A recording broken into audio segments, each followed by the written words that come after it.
Un bruit métallique lourd résonne dans l'air alors que les portes massives de la forteresse se referment. C'est un lieu au-delà de la rédemption, un tombeau de béton connu pour n'abriter que les criminels les plus vils. Bienvenue au pénitencier de Chon-Song-Sol, la destination finale des prédateurs les plus dangereux du pays. Dans le couloir silencieux menant au bureau du directeur, le poids d'un ordre controversé plane dans l'air. Kang-min. Une suspension de peine. Les mots eux-mêmes semblent être un crime dans un endroit pareil. À l'intérieur du bureau, une main aux doigts épais remue paresseusement une tasse de café. Au poignet trône une Airlex GMT Master 2 étincelante, son acier poli accrochant la faible lumière. L'air est chargé d'une tension inexprimée alors que deux personnes se font face de part et d'autre d'un bureau en bois. L'un est le maître de cette cage de béton, l'autre une intruse venue du monde de la loi. Le directeur se pencha en arrière, son visage se fendant d'un sourire gras et condescendant. « Eh bien, c'est amusant, dit-il, sa voix dégoulinant d'une fausse joie. » Cha Se-young restait parfaitement immobile, ses yeux rivés sur son poignet avec une concentration prédatrice. Une Airlex GMT Master 2, d'une valeur marchande de plus de 150 millions de wons, nota-t-elle silencieusement. Son regard se déplaça vers son visage bouffi, un calcul précis s'opérant derrière ses yeux noirs. Un simple directeur de prison peut-il vraiment s'offrir une montre pareille? Pensa Cha Se-young, alors que la puanteur de la corruption envahissait la pièce. Le directeur écarta les mains dans un grand geste de fausse hospitalité. « Détective Cha Se-young, du Bureau national d'investigation, c'est ça ?» demanda-t-il. « Vous avez fait un long voyage. Pourquoi ne pas reprendre votre souffle autour d'une tasse de café ?» Elle ne cligna pas des yeux, sa posture rayonnant une distance professionnelle glaciale. « Oubliez le café, » ordonna Cha Se-young. « Faites juste venir Kang-min. » Le silence tomba sur la pièce, lourd et étouffant. Le masque jovial sur le visage du directeur commença à se fissurer lorsqu'il réalisa qu'elle n'était pas là pour des amabilités. Il joignit les mains fermement sur le bureau, la montre coûteuse égrenant les secondes comme un compte à rebours. L'ordre ne stipulait-il pas que la suspension de sa peine débute à 14 heures aujourd'hui? Questionna le directeur. Son expression se durcit comme de la pierre, son profil net se découpant contre la lumière de la fenêtre, ne laissant aucune place à la négociation. Le directeur poursuivit sans hésiter. « Il reste encore 30 minutes, n'est-ce pas ?» Le directeur laissa échapper un petit rire bas et inquiétant, ses yeux se plissant d'une sombre compréhension. « C'est le temps qu'il nous reste, » dit-il. Ses yeux à elle se plissèrent, une flamme intense de détermination vacillant à l'intérieur alors qu'elle le fixait. Il l'observait comme un prédateur observant une proie naïve, une lueur sombre dans ses pupilles qui parlait de choses qu'elle ne pouvait pas encore comprendre. « Détective, » dit-il doucement. Il se pencha au-dessus du bureau, sa présence remplissant l'espace d'un poids soudain et oppressant. « Avez-vous la moindre idée du genre de pourriture qu'est Kang-min » grogna le directeur. Il prit une gorgée lente et délibérée de sa tasse, sa voix descendant dans un murmure rocailleux. « Il a battu 10 personnes à mort, » déclara le directeur. Soudain, il claqua la tasse avec un bruit violent, le café éclaboussant la table. « Et vous me dites qu'on va remettre un type pareil en liberté » hurla le directeur. Des gouttes de café sombre éclaboussèrent le blazer blanc de Cha Se-young, mais elle ne tressaillit pas, sa résolution aussi incassable que les murs autour d'eux. Le silence qui suivit fut encore plus assourdissant que son cri. « Vous semblez nourrir pas mal d'hostilité envers Kang-min. Y a-t-il une raison particulière » demanda-t-elle, sa voix tranchant la tension. Un rire sec et moqueur jaillit de la gorge du directeur, un son de pur cynisme. « Ah, y a-t-il » Il se rassit, ses yeux s'assombrissant alors qu'il plongeait dans une histoire sanglante. « Détective, ignorez-vous le massacre à la maison principale de Chondam du clan Hagang en 201X » demanda le directeur. Cha Se-young attendit en silence, sentant le piège qu'il tendait. Il se pencha tout près, son visage devenant un masque de malice prédatrice. « Ou peut-être étiez-vous simplement trop jeune pour savoir. » Ricana-t-il, sa voix devenant l'écho sinistre d'un cauchemar vieux d'une décennie. « Il a massacré 10 hommes de sang-froid. Les ténèbres entourent les mots comme un linceul d'encre. Et on a laissé des dizaines d'autres estropiés à vie, » résonna la voix. C'était le massacre de Kang-min. L'acier raclait contre la pierre alors que des mains rudes aiguisaient une lame dans la faible lumière de la cellule de prison. « Chef, on a vraiment besoin de s'équiper comme ça juste pour enterrer un nul fini » demanda une voix. « Exactement. C'est un semi-infirme qui pourrit au mitard depuis 10 ans. Tu crois qu'il s'est encore collé une droite » ajouta l'autre prisonnier, sa voix pleine d'une confiance imméritée. Dans le silence exigu de la cellule, le raclement rythmé du métal était le seul battement de cœur. Deux sous-fifres travaillaient sur leurs surins improvisés, tandis que leur chef restait assis dans l'ombre, son visage étant une carte d'ancienne violence. Yang Je-wook laissa échapper un rire bas et sec qui ressemblait à du gravier combrois. Seul un mec qui ne s'est jamais fait pulvériser par Kang-min oserait débiter de telles conneries, marmonna-t-il. D'un mouvement soudain et violent, Yang Je-wook projeta sa lame vers le haut. Halta le jeune voyou, reculant alors que l'acier brillait à quelques centimètres de son visage. Le visage de l'homme cicatrisé se tordit alors qu'il désignait son œil gauche, un globe de verre sans vie qui accrochait la lumière vacillante. « Ce truc juste là, dit-il. Vous, les morveux, vous n'avez aucune idée de comment cet œil de verre a fini planté dans mon crâne, hein ?» demanda Yang Jae-wook, sa voix sonnant comme une menace sourde. Il se pencha, son unique œil valide brûlant d'un mélange de haine et de terreur persistante. Défia Tae-il, attendant qu'il reconnaisse le poids de ses mots. Je vais vous raconter une petite histoire sympa de l'époque. Alors écoutez et apprenez, sale gosse, dit Yang Jae-wook, tournant le dos alors que le poids du passé s'installait sur la pièce. Le souvenir s'infiltra à travers les ténèbres. Vous savez ça, pas vrai? Que Agang signifie la rivière du Nirvana, et que le cœur du clan, c'est les 8 généraux divins, les cadres supérieurs dirigés par notre grand frère. Mais il y a 10 ans, 6 de ces généraux ont organisé un coup d'état violent, massacrant le grand frère et toute sa famille, poursuivit le récit, révélant un homme debout, brisé et ensanglanté avant sa chute. Le chef du clan Agang se tenait seul, sa chemise tachée de cramoisi, face à une ligne d'ombre qu'il appelait autrefois frère. Il regarda son monde être démantelé en une seule nuit. Même le grand frère était impuissant, quand ils ont pris son jeune fils et sa femme enceinte en otage. Il n'avait pas le choix, expliqua la voix alors que les supplications terrifiées de la famille remplissaient l'air. « Sherry !» hurla la femme, tandis que l'enfant criait « Papa !» Brisé par le moyen de pression qu'il tenait sur son sang, l'homme s'agenouilla sur la terre dure. « S'il vous plaît, épargnez ma famille », supplia Tae-il, sa dignité sacrifiée pour leur survie. Une main se resserra autour de la lame alors qu'un ordre froid était murmuré. « Et ne dis rien à Min, à propos de ce qui s'est passé aujourd'hui. » Continua de implorer le grand frère au traître.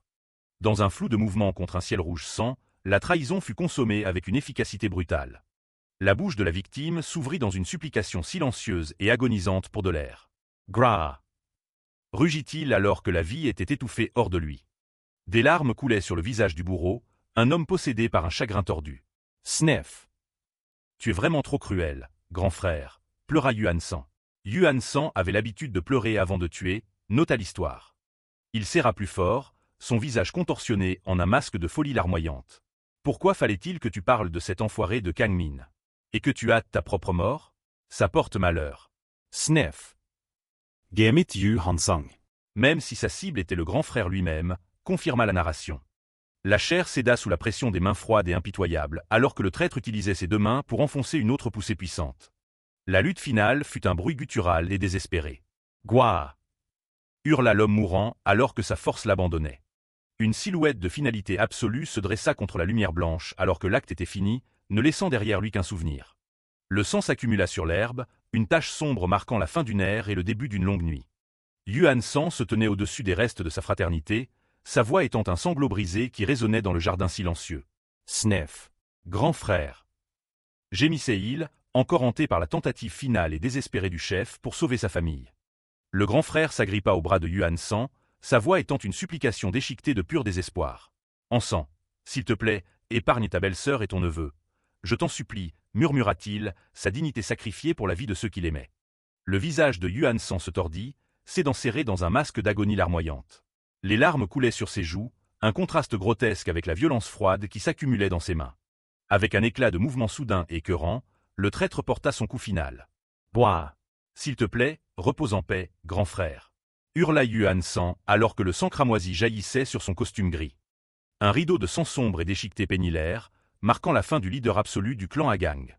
Yuan San se tenait au-dessus du corps, le dos tourné à la ruine qu'il avait créée, une silhouette de trahison gravée contre la lumière froide et indifférente de la cour. Les yeux de l'homme mourant vacillèrent une dernière fois, son dernier souffle dépensé sur un nom qui signifiait l'espoir. « Amen » haleta le grand frère avant que sa vie ne s'efface dans la poussière. Le traître s'éloigna du carnage, laissant le cadavre derrière lui sans un second regard. Un cri perçant, brisant l'âme, résonna au loin. « Ea!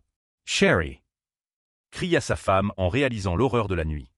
L'exécution n'était pas encore terminée. « Papa Trattino !»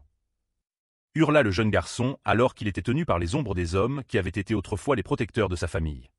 L'un des hommes se tenait immobile dans la pénombre, regardant vers son supérieur. « Chef, qu'est-ce qu'on doit faire de la femme et de l'enfant » demanda-t-il, sa voix plate alors qu'il attendait le mot final. Yuan San ne répondit pas immédiatement, son esprit calculant le prochain coup. Il porta une main ensanglantée à son visage, un geste de concentration froide et impitoyable qui signalait la fin de toute pitié. Yuan San tourna légèrement la tête, ses yeux froids et vides de toute humanité. « Putain d'idiot. Le grand frère n'est plus. Pourquoi aurions-nous encore besoin d'otages » questionna-t-il, sa voix comme une lame tranchante dans le noir. Bien au-dessus du massacre, les cris des innocents furent avalés par les nuages rouges sans de l'aube naissante. Kaya. Ah. Maman. Hurla l'enfant alors que les atrocités finales étaient commises.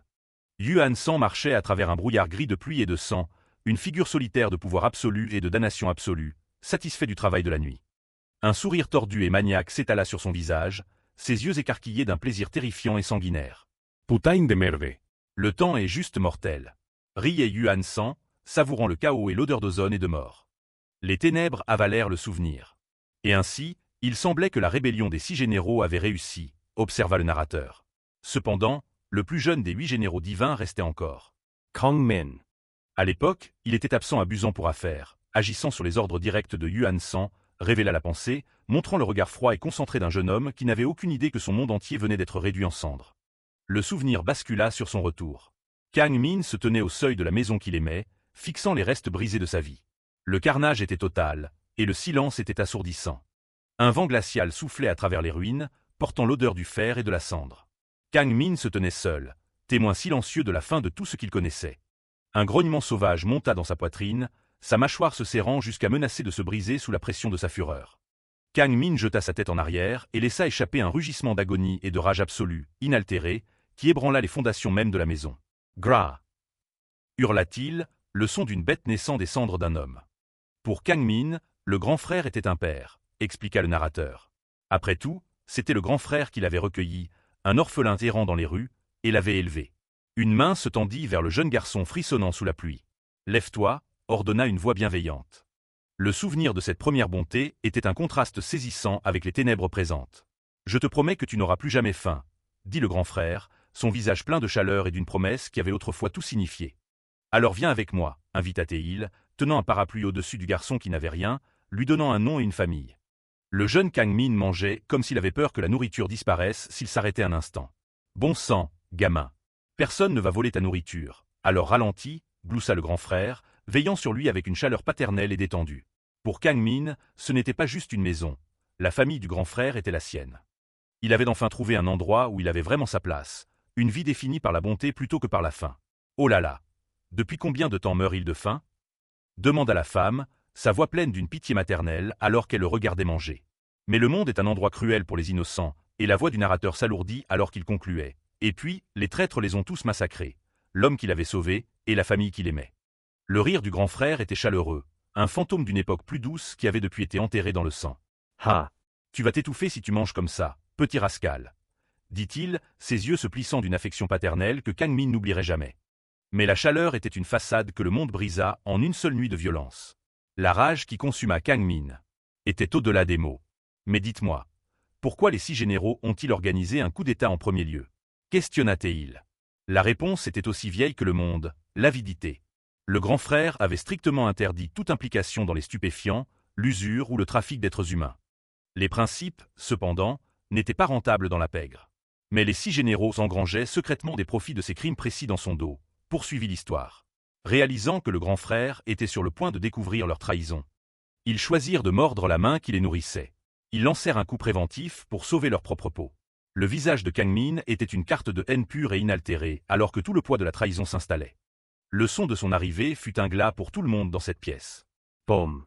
Kang Min se tenait dans l'embrasure de la porte du manoir, son ombre s'étirant longue et sombre sur le sol alors que 3 subordonnés tiraient leurs lames, leurs mains tremblant d'une peur qu'ils ne pouvaient nommer. Il se tenait comme un présage de mort, son visage caché dans la pénombre froide de la cour. « Où sont les généraux » demanda Kang Min, sa voix étant une vibration basse et létale qui ne promettait aucune pitié.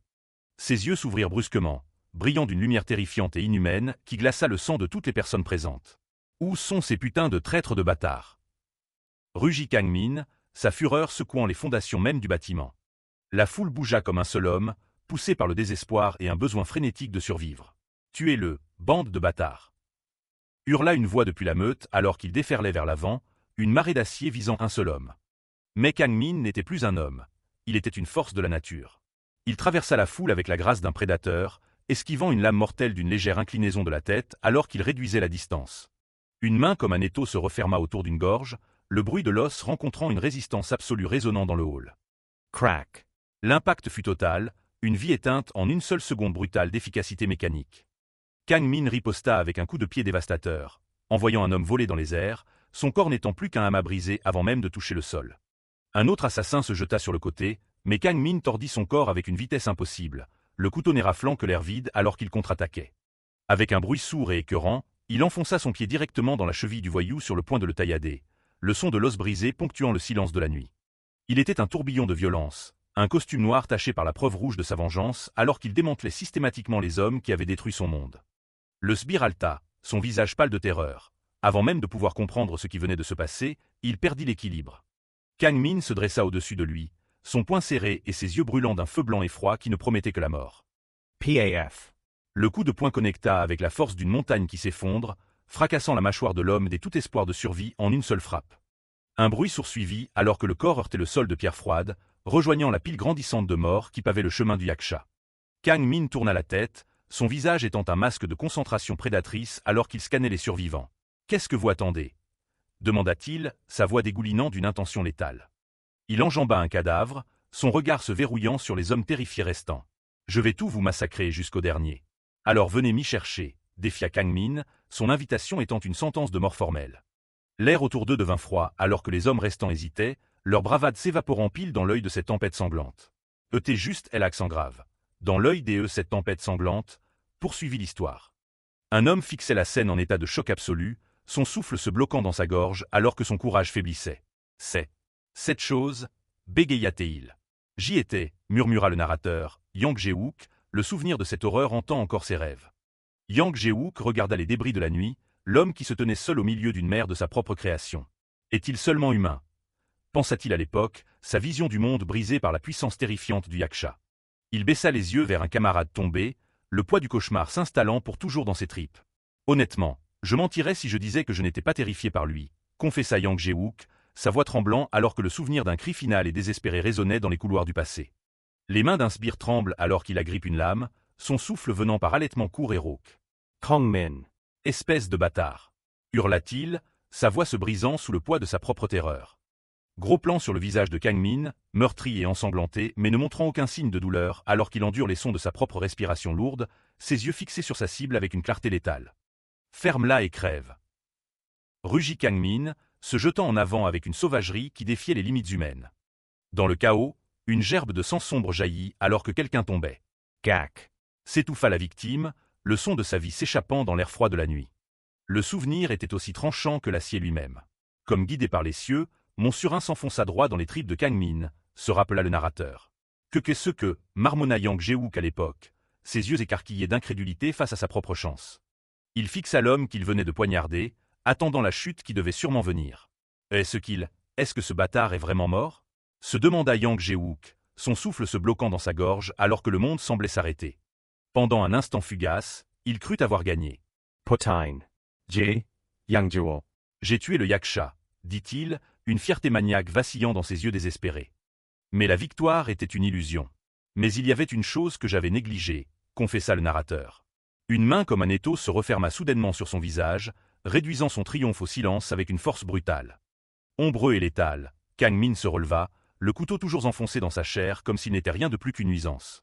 Il se dressa au-dessus de son agresseur, un présage silencieux de mort. Un cri d'agonie primale déchira le manoir. « Gras !» hurla Yang Jae-wook, mais la main de Kang Min se resserra sur son visage, totalement indifférent à ses hurlements désespérés. « Pathétique !» cracha-t-il, le mot portant plus de poids que n'importe quel coup. Il se tenait au-dessus de son agresseur, ses yeux brûlant d'un feu froid et terrifiant. « Tu crois que tu m'as eu ?» Questionna Kang Min. Ce Kang Min n'était pas un homme. C'était un monstre au-delà de toute raison, trembla la voix du narrateur dans le présent. Le bruit de l'os qui éclate résonna à travers la cour alors que le yaksha réclamait son prix. « Ah !» hurla Yang Jae-wook à l'agonie alors que son monde était réduit à la douleur et aux ténèbres. Un seul impact écœurant marqua la fin de sa vie telle qu'il la connaissait. « Et c'est comme ça que j'ai perdu mon œil gauche », déclara le narrateur, sa voix plate sous le poids du souvenir. Des bottes lourdes crissèrent sur le sol de pierre, passant devant les mares de sang. « Ah !» Mon œil. Gémissait le jeune Yang Jae-wook, agrippant la ruine de son visage. Kang Min s'éloigna dans les ombres, un bourreau silencieux laissant une traînée de dévastation dans son sillage. Putain, mon œil. Wa. Les cris de l'homme brisé le suivirent dans la nuit. Le massacre du manoir n'était que le début. Après avoir massacré les membres du clan, Kang Min partit traquer les 6 généraux, expliqua le narrateur. pour achever sa vengeance pour le grand frère. Les 6 traîtres se tenaient ensemble, leur arrogance encore intacte malgré le sang sur leurs mains. TSS. Les 5 généraux sont morts. Était-ce vraiment nécessaire de nous appeler?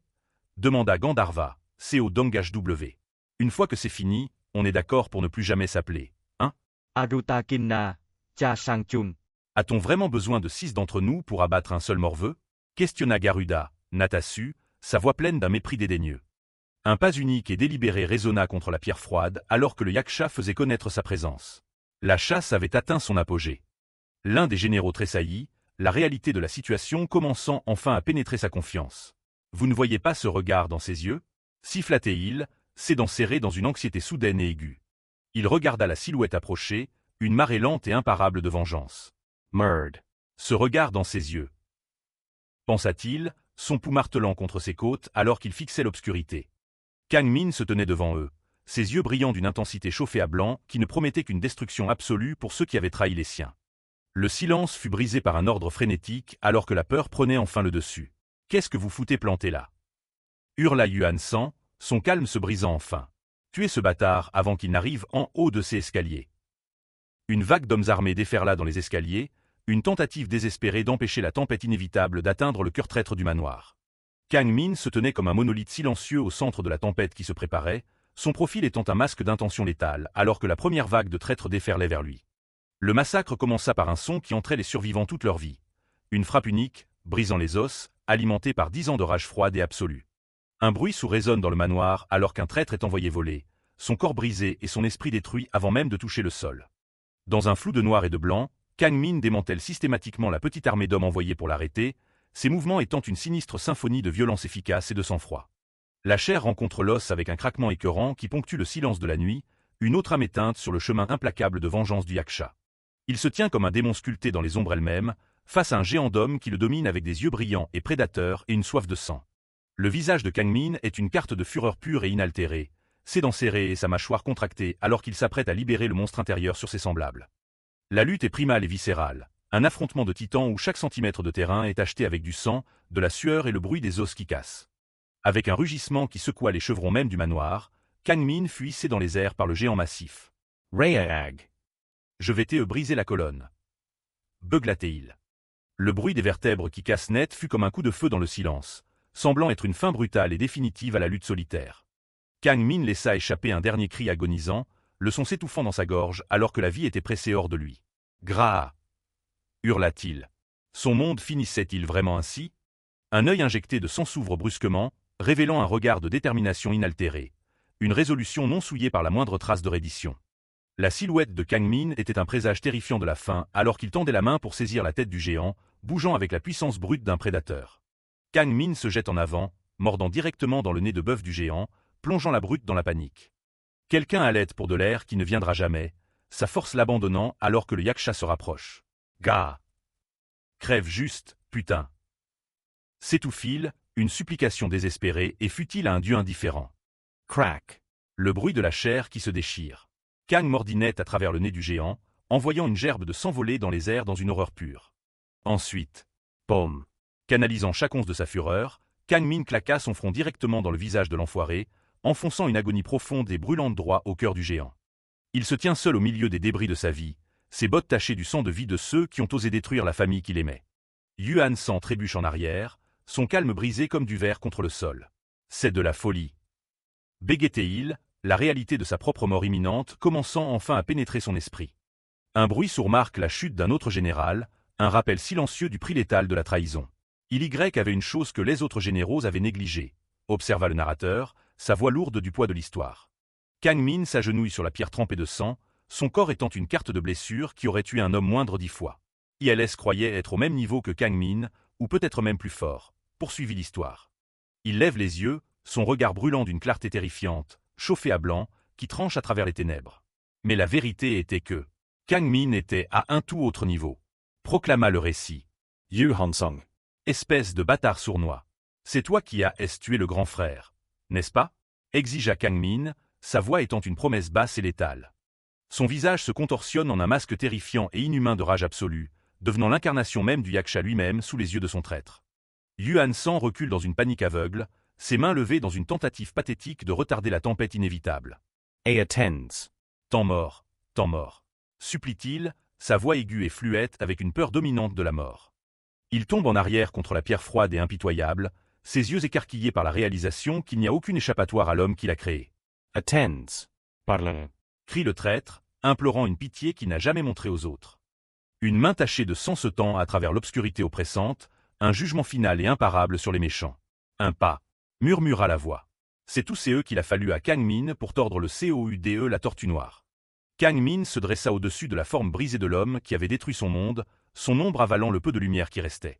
À cet instant, l'histoire du clan Agang fut réécrite, conclut le narrateur, marquant la fin du massacre et le début d'une légende née dans le sang. Un lourd silence plane sur la scène de crime alors que le passé est réécrit. Si la police n'avait pas planté cette balle dans le dos de Kang Min à ce moment-là, note le narrateur, l'histoire du clan Agang aurait changé. Kang Min laissa échapper un cri primal d'agonie et de trahison. À la fin, l'histoire retient que Kang Min a été piégé, accusé même des péchés de ses sous-fifres et condamné à la prison à vie, tandis que le clan Agang tombait entre les mains de Yuan San. 10 ans ont passé dans un battement de cœur de vengeance froide. Le narrateur explique que le chef Yuan San n'a jamais oublié Kang Min un seul instant, soudoyant les gardiens pour le garder enfermé en isolement pendant 10 années consécutives, essayant de le briser complètement. Sous le texte, 3 détenus s'agenouillent dans la faible lumière du quartier pénitentiaire. L'un des prisonniers se penche, son visage gravé par l'inquiétude. Alors si ce Kang Min est soudainement libéré, comment tu crois que le patron va le prendre? Demande-t-il, sa voix n'étant qu'un murmure bas. Il continue. Qu'est-ce que t'en penses? T'as toujours l'impression que trancher la gorge de Kang Min serait facile. Le chef cicatrisé regarde ses hommes, ses yeux froids et calculateurs. Elle langue. Chef, est-ce que nous 3 on peut vraiment le gérer? Balbutie l'un des voyous. Il regarde autour de lui nerveusement et suggère. On devrait pas appeler quelques gars de plus. Le chef du bloc cellulaire se moque de la suggestion de lâcheté. Si c'est juste nous 3, ça pourrait être dur, admet-il, avant qu'un autre ne demande, alors qui d'autre est là à part nous? Le chef cicatrisé laisse échapper un sourire sinistre et répond. Si tu spoiles trop, le film devient chiant. Un clic métallique sec résonne dans la pièce alors qu'une lame est tirée. Le chef cicatrisé fixe ses subordonnés et ordonne « Arrêtez de pleurnicher et attendez ». Le chef lèche le fil du couteau, son visage se contorsionnant en un masque de pure folie. « Aujourd'hui, je vais définitivement me faire rembourser pour cet œil », déclare le chef cicatrisé, la lame brillant de son anticipation. La lourde porte en acier s'ouvre violemment avec un bang assourdissant. Un garde se tient sur le seuil et aboie. « Vous 3, sortez ». Un sourire dentelé de prédateur s'étire sur le visage d'un homme dans l'obscurité. Bientôt, pense-t-il, les mots dégoulinants de la promesse d'une violence imminente. La scène bascule vers les profondeurs du bloc d'isolement de la prison de Chong-Song-Sol. Le couloir est une caverne d'ombre et de pierre, où le seul son est la respiration rythmique et lourde d'un homme qui n'a pas vu le soleil depuis une décennie. La sueur tombe goutte à goutte sur le sol en béton froid. Ho. Expire une voix, le souffle long et contrôlé, témoignage d'un corps forgé dans le noir. Kang Min est suspendu dans les airs, effectuant des pompes en poirier sur rien d'autre que ses pouces. Son dos est une fresque d'encre et de muscles, les tatouages du yaksha ondulant à chaque effort alors qu'il force l'air hors de ses poumons. Hook. Ho. Répète-t-il, sa discipline absolue. La porte de la cellule est ouverte avec un fracas violent. Un gardien de prison se dresse dans la lumière et crie « Détenu 1689, c'est l'heure de l'exercice ». Dans le couloir, la tension est un poids physique. L'un des voyous serre son couteau si fort que sa main tremble. « Bande d'idiots, reculez déjà », ordonne une voix depuis les ombres. Les détenus se tiennent dans le couloir, leur courage faiblissant alors que la porte de la cellule reste ouverte. « Vous voulez faire savoir à tout le monde que vous êtes mort de trouille à cause de Kang Min », se moque une voix. Un autre détenu balbutie en panique, « Mais ». Une silhouette massive se détache de l'obscurité de la cellule. « Gasp, il est sorti !» siffle l'un des hommes, ses yeux écarquillés de terreur. Il se tourne vers son chef et demande « Que qu'est-ce qu'on fait, chef ?» Un prisonnier déglutit difficilement, le son de sa peur résonnant dans ses propres oreilles alors qu'il fixe la légende qui a enfin émergé de sa cage. Son cœur martèle contre ses côtes. « Hein ?» halète-t-il, sa vision se brouillant alors que la réalité de la situation le frappe comme un coup physique. Kang Min regarde à travers eux, ses yeux creux et dénués de pitié. « C'est quoi ce bordel, ce bâtard maigrichon, pas moyen !» pense le détenu, incapable de croire que cet homme svelte est le monstre qu'on leur a dit de craindre. Le silence est brisé par l'approche tonitruante de plus de bottes. Une escouade entière de prisonniers commence à envahir le couloir, se refermant sur l'homme seul. Un chœur de tintements métalliques remplit l'air alors que des dizaines de surins et de lames sont tirés simultanément. La chasse est ouverte, et la proie est acculée. D'un angle en plongée, l'ampleur de l'embuscade devient claire. Kang Min se tient seul au bout du couloir, face à un mur d'hommes armés et désespérés. Les voyous commencent à ricaner, leur confiance renforcée par le poids pur de leur nombre. « Chef, ce type a l'air de s'envoler si je lui donne juste une pichenette », se moque l'un des détenus. Il laisse échapper un rire rocailleux et ajoute « On a même mobilisé tous ces détenus juste pour s'occuper d'une demi-portion pareille. » Le chef cicatrisé ne dit rien, son visage étant un masque de pierre en contemplation. Il fixe intensément Kang Min, attendant le premier signe de faiblesse alors que le silence dans le couloir devient assourdissant, le piège se refermant enfin autour de sa cible. Debout au centre du piège, Kang Min observe l'environnement inhabituel avec un calme létal.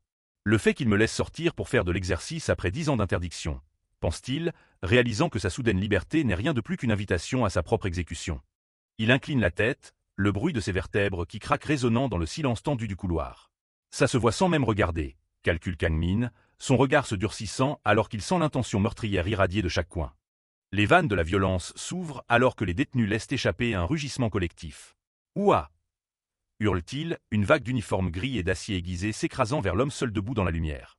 La chronologie se fracture, sautant 3 jours plus tôt dans le sous-sol sans lumière du bâtiment à gang. Dans la pénombre, le directeur se noie déjà dans sa propre peur. J'ai aussi gardé Kang Min au mitard comme les directeurs précédents. Mais pourquoi ? Bégayait-il, sa voix à peine un murmure contre le silence oppressant. Une silhouette se profile dans les ombres, la pointe rougeoyante d'une cigarette étant la seule lumière dans la pièce. Non, non, ce n'est pas le problème, directeur, dit Yuan San au téléphone, sa voix douce et terrifiante de calme. Kang Min est sur le point d'être libéré avec une peine avec sursis. Le directeur s'effondre à genoux, le béton froid mordant sa chair alors que la sueur coule de son front. Ah alors qu'est-ce que je suis censé faire ? Supplie-t-il, son désespoir palpable. Yuan San répond avec un ricanement qui coupe comme un couteau. C'est ton putain de boulot de trouver, directeur. Les yeux du directeur s'exorbitent alors que le véritable coup de l'échec est mis à nu. Au moment où Kang Min sort de prison en un seul morceau, prévient Yuan San, les mots dégoulinants de malice, c'est toi qui serviras de nourriture à la place. Le directeur laisse échapper un halètement vif et paniqué. La silhouette ténébreuse tend la main, ses intentions illisibles. Allons, allons, pas de panique, tends juste la main, ordonne Yuan San. La main du directeur tremble de manière incontrôlable alors qu'il demande « Aime ma main ? Pourquoi ?» Un éclair d'acier traverse l'obscurité. NGH. M. Poignet. Il se fait trancher comme Cécédia. Mime Yuan San, la menace vivide faisant éclater le directeur en un cri de pure agonie. Ah, ma main. Le directeur halète pour de l'air, sa vision nageant alors que la torture psychologique le pousse au point de rupture. Son visage est un masque de terreur, luisant d'une sueur froide. Au lieu d'une lame, une lourde pièce d'or et d'acier est fixée au poignet du directeur. Cette Rolex, c'est la compte, déclare Yuan San, la montre de luxe brillant dans la faible lumière. Débarrasse-toi juste de Kang Min, et je te paierai 100 fois la valeur de cette montre. Le souvenir de cette réunion hante le directeur d'encore maintenant alors qu'il agrippe le bord de son bureau. Ce jour-là, Kang Min a anéanti le frère aîné qu'il a élevé et même sa famille. Dit-il à Cha Se-young, racontant les péchés de Kang Min pour jauger la réaction de la représentante de la loi. Il continue de divaguer. Ah, de toute façon, suspendre la peine d'un criminel aussi vicieux, en tant que directeur de prison, comment pourrais-je permettre ça? Assise en face de lui, Cha Se-young observe chaque mouvement du directeur avec le détachement froid d'un chasseur. Peu importe comment je regarde ça, c'est louche, pense-t-elle, son intuition hurlant que l'homme en face d'elle cache une pourriture plus profonde que la simple corruption. Elle plisse les yeux, se concentrant sur le tic de la mâchoire du directeur. De quoi le directeur a-t-il si peur, bon sang? Se demande Cha Se-young, cherchant la fissure dans sa façade. Le directeur reste voûté sur son bureau, sa main tremblant alors qu'il utilise un mouchoir pour essuyer sa sueur. Comme quelqu'un pourchassé par quelque chose. Observe Cha Se-young, ses pensées froides et précises. Il continue. Laisser un type pareil en liberté dans la société est inacceptable. La tension dans la pièce atteint son paroxysme alors que l'horloge sonne 13h56.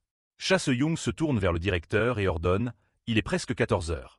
Si vous avez fini de gagner du temps, faites-le venir maintenant. » Le directeur laisse échapper une exclamation surprise face à sa franchise.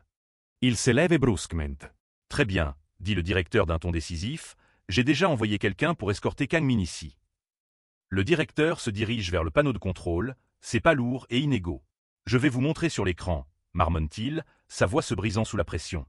D'un coup sec sur un interrupteur, le moniteur s'allume.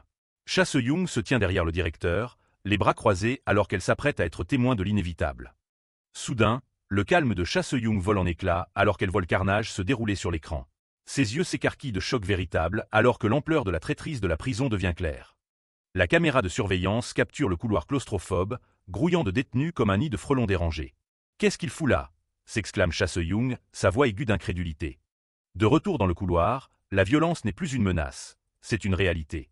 Un voyou se jette avec une lame rouillée, hurlant « Kang Min, espèce de petit minable. Tu vas finir dans un cercueil, d'où tu te permets de jouer les durs. » Kang Min ne cligne même pas des yeux alors que le couteau approche. Dans un flou de mouvement, il attrape le poignet de l'agresseur dans une prise de fer. Le voyou est figé par le choc, ses yeux écarquillés alors qu'il réalise qu'il n'a pas attrapé un homme, mais un monstre. Un craquement d'os écœurant précède le hurlement d'agonie de l'homme. « QA !» hurle le détenu alors que Kang Min démantèle systématiquement son bras avec une précision chirurgicale et une force brutale. Instantanément, Kang Min décoche un coup de pied dans l'aine de l'homme, le faisant se plier en deux. Les yeux du yaksha brillent d'une lumière froide et terrifiante alors qu'il piétine l'homme vaincu, un défi silencieux à la foule qui l'entoure. Un autre détenu se jette en avant avec un cri de rage désespéré. « Espèce d'e bâtard !» hurle-t-il, son visage tordu dans un masque de haine, même alors que Kang Min reste impassible, sa lourde botte clouant un homme gémissant au béton. « GGHH !» siffle l'homme tombé, le souffle forcé hors de ses poumons par le poids écrasant. D'un mouvement rapide et brutal, Kang Min se penche en arrière sans effort pour esquiver l'entaille de l'autre détenu.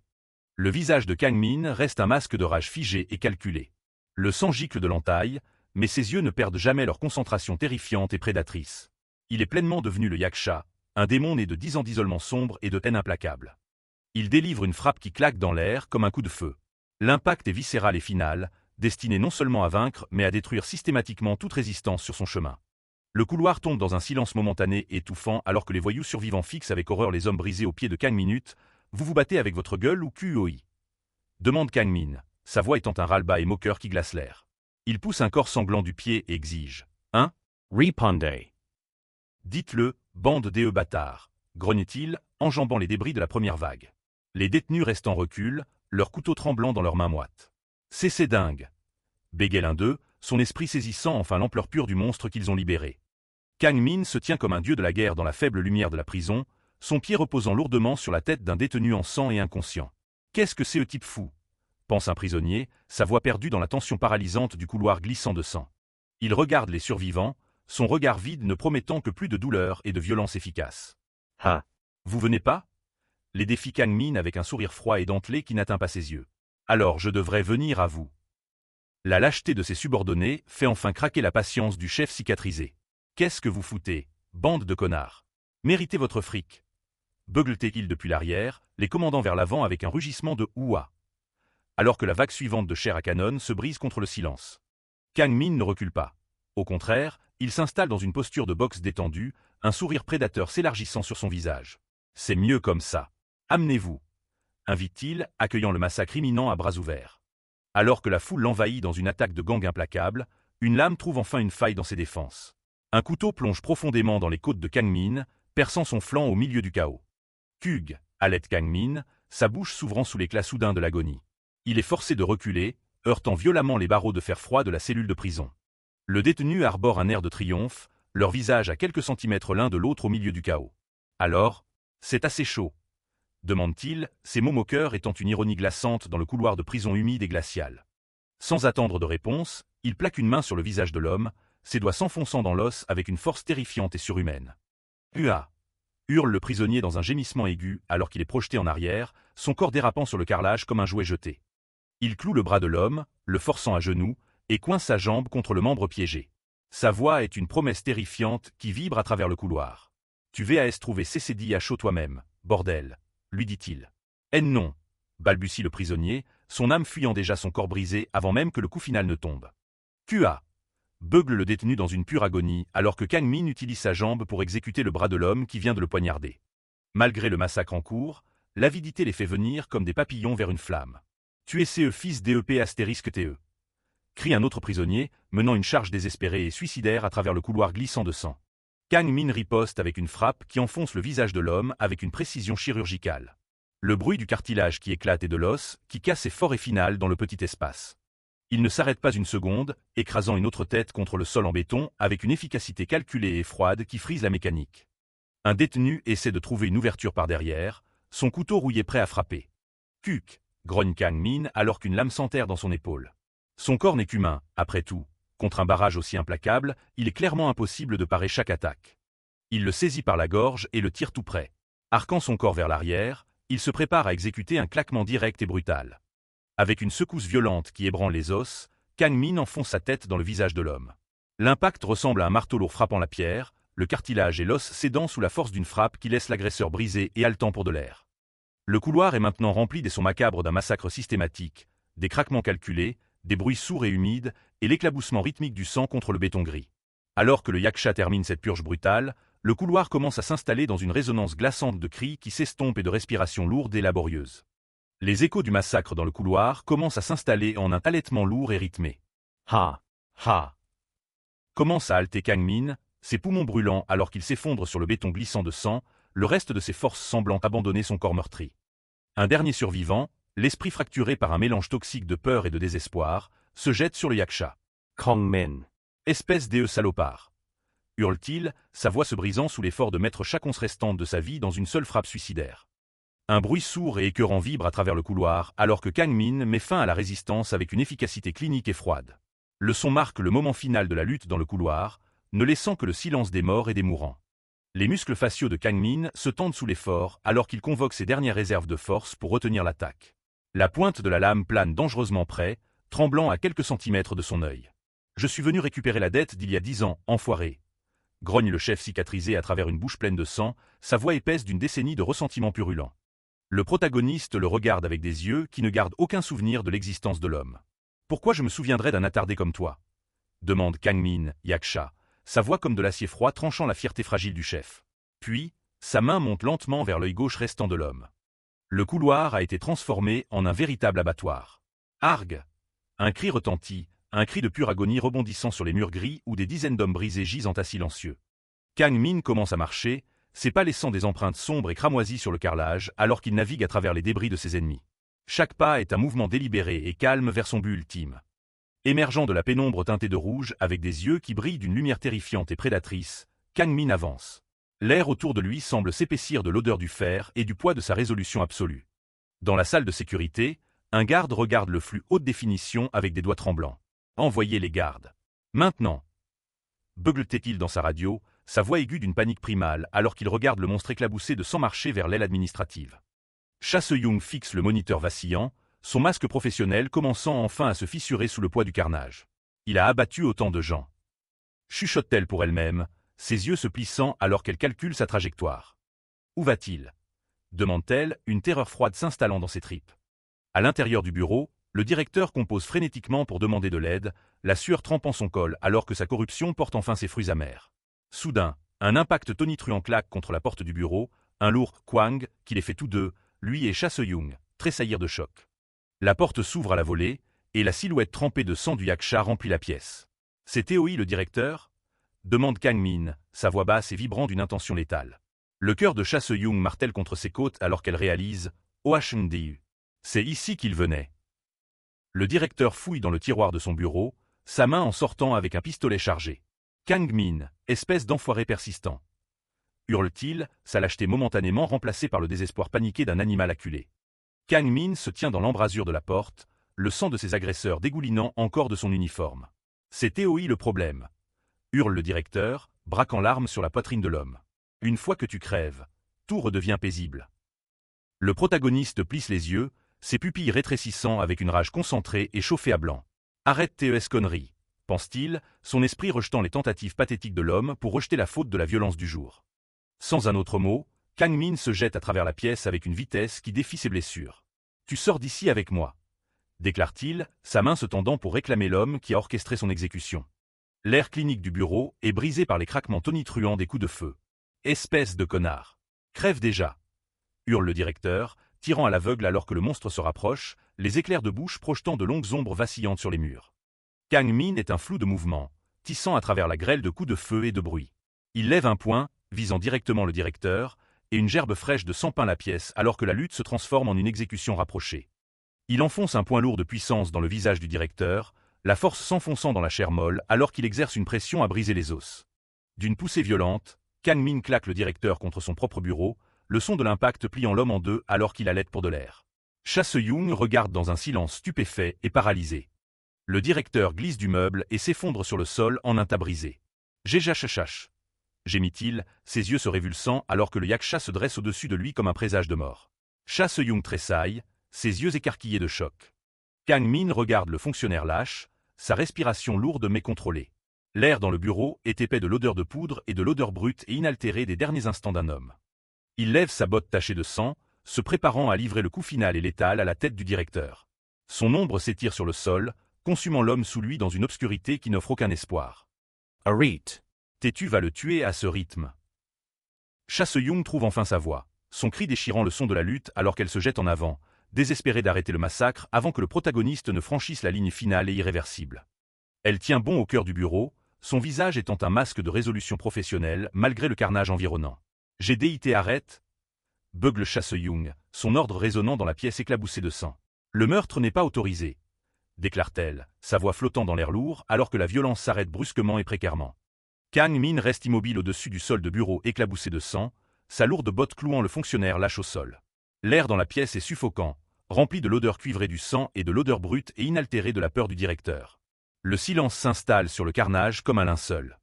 Le protagoniste tourne lentement son regard vers la seule autre personne encore debout, ses yeux brûlants d'un feu froid et prédateur qui semble percer à travers les ombres. « Et t'es qui bordel ?» demande Kang Min, sa voix étant un ras-le-bas et létal. Il plisse les yeux, son esprit sautant déjà à une conclusion létale alors qu'il exige « C'est Yuan Sang qui t'envoie aussi ». Cha Se-young tient bon malgré le massacre autour d'elle, son arme de service braquée directement sur la poitrine de Kang Minute. Réagit-elle intérieurement, son souffle se bloquant alors qu'elle fixe les yeux creusés d'un homme devenu un véritable monstre. Sa prise est ferme, mais les perles de sueur froide sur son front racontent une autre histoire. Sur le mur du bureau, la trotteuse de l'horloge avance d'un coup sec et mécanique. Tic-tac. Il est exactement 14 heures. Le narrateur note que leur limite pour la libération du monstre est enfin arrivée, et que le monde est sur le point de changer pour toujours. Kuk halète Cha Se-young, son corps tressaillant alors que l'atmosphère dans la pièce change en un battement de cœur. La violence n'est plus juste une menace.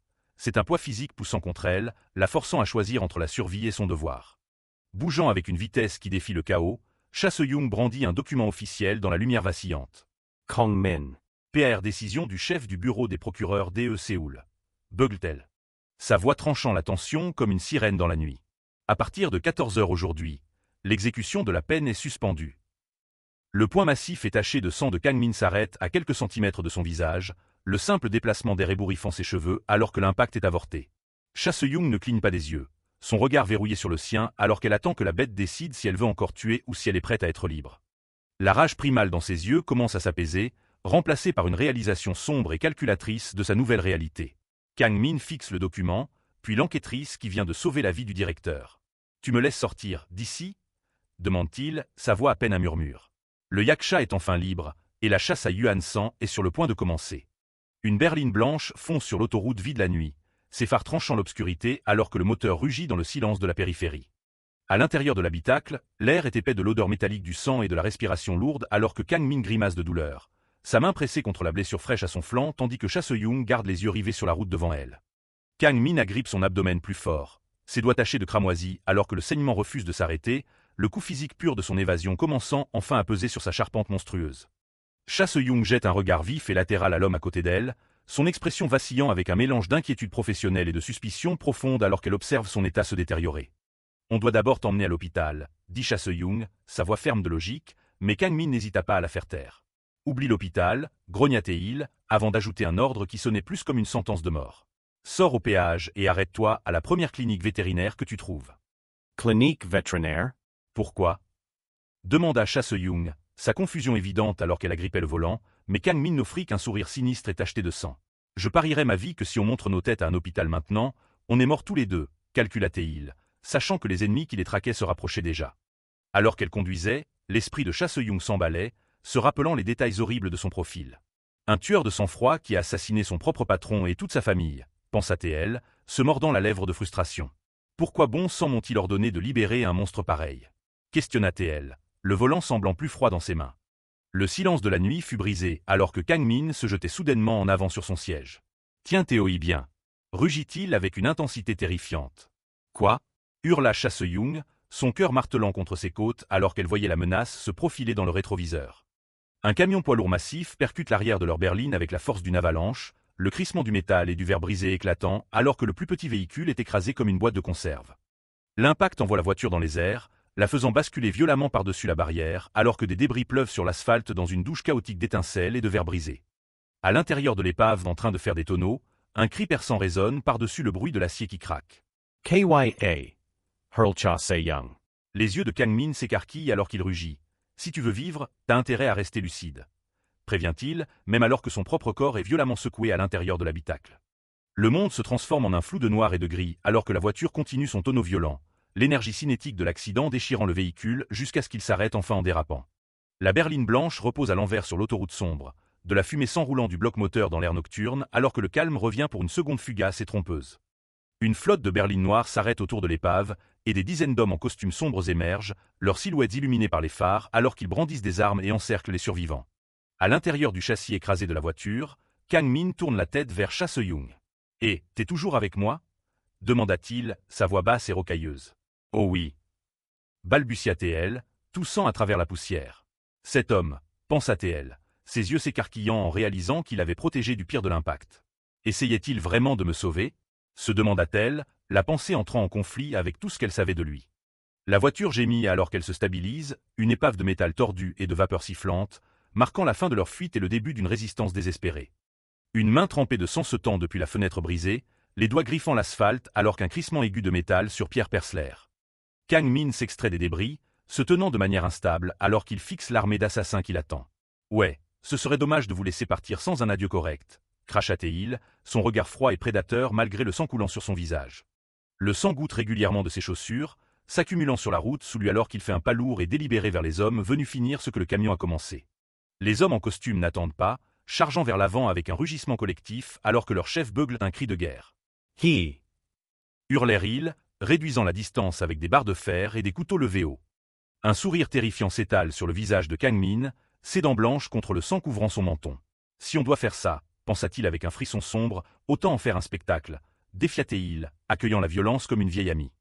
D'un claquement sec, son pied s'enfonce dans le bitume, et il se lance dans la mêlée avec un élan explosif. « Donnez tout ce que vous avez » rugit Kang Min, sautant au centre de la foule. Il savait que les chances étaient contre lui.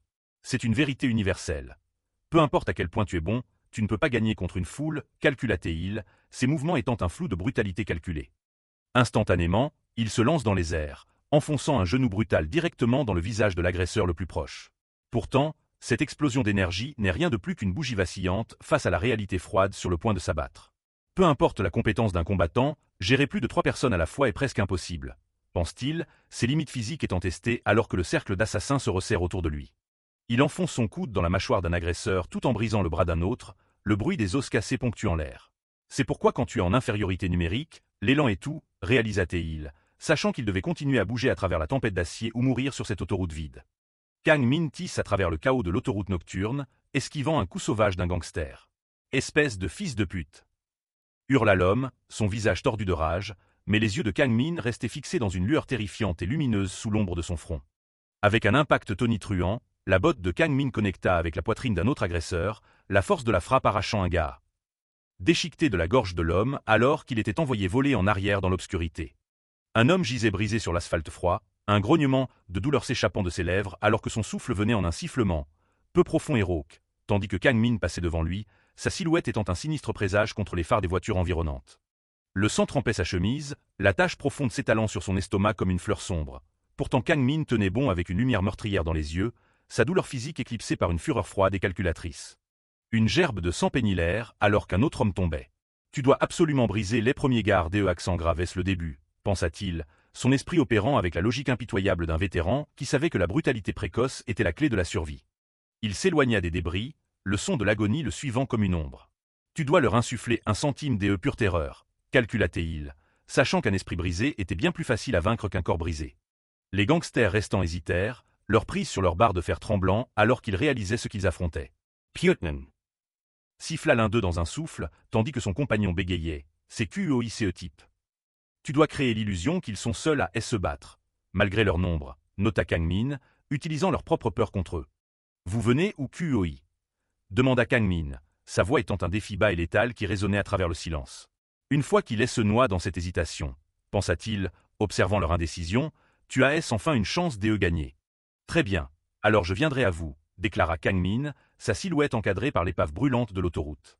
Au moment où accent grave, une foule commence à hésiter devant un seul homme. La partie est finie, calcula Teil, s'avançant pour briser le reste de leur résolution. Deux hommes essayèrent de renforcer leur courage faiblissant, chargeant dans son dos avec des cris désespérés. « Regardez ce pauvre loser !» hurla l'un d'eux. « Tu penses vraiment que Teut est quelqu'un de spécial? C'est ça ?» se moqua l'autre. « Parce que alors, pensa Kang Min, rejetant leur raillerie creuse, tu peux juste les cueillir un PAR1. » Il pivota avec une grâce soudaine et violente, enfonçant son poing vers le haut dans le menton d'un agresseur, l'impact faisant claquer la tête de l'homme en arrière avec un craquement écœurant. Une lourde barre de fer fendit l'air, frappant Kang Min dans le dos avec un bruit sourd, mais il ne tressaillit même pas, son corps semblant forgé dans quelque chose de plus dur que la chair et l'os. Il fit volte-face et attrapa l'arme en plein vol, ses doigts ensanglantés se verrouillant sur le tuyau, alors que les yeux du gangster s'écarquillaient en réalisant l'erreur qu'il venait de commettre. D'une poussée brutale, Kang Min claqua sa paume dans le visage de l'homme, un ARGH. Guttural s'échappant des lèvres du voyou, alors que son monde se dissolvait dans un flou de douleur et de ténèbres. L'autoroute était un champ de massacre, les gangsters s'effondrant en tas alors que Kang Min se tenait au-dessus d'eux, une force de la nature imparable. « Fils de paix !» commença à hurler l'un d'eux, mais l'insulte fut coupée net par le poids pur de sa terreur. La botte de Kang Min plana au-dessus d'une tête tombée pendant une fraction de seconde, une décision impitoyable flottant dans l'air avant que la finalité d'un impact ne réduise une autre voix au silence.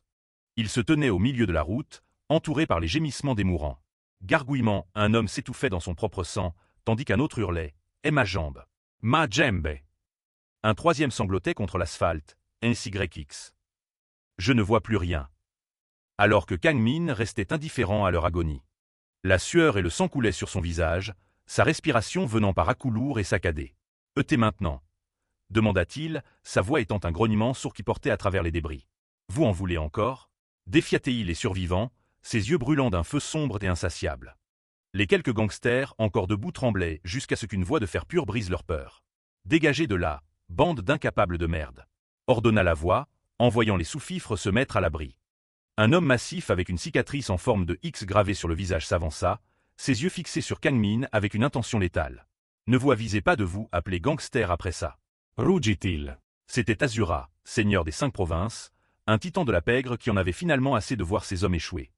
L'air siffla alors qu'Azura décochait un coup de poing avec la vitesse et la puissance d'un piston, les poings massifs des deux seigneurs déchirant l'espace entre eux.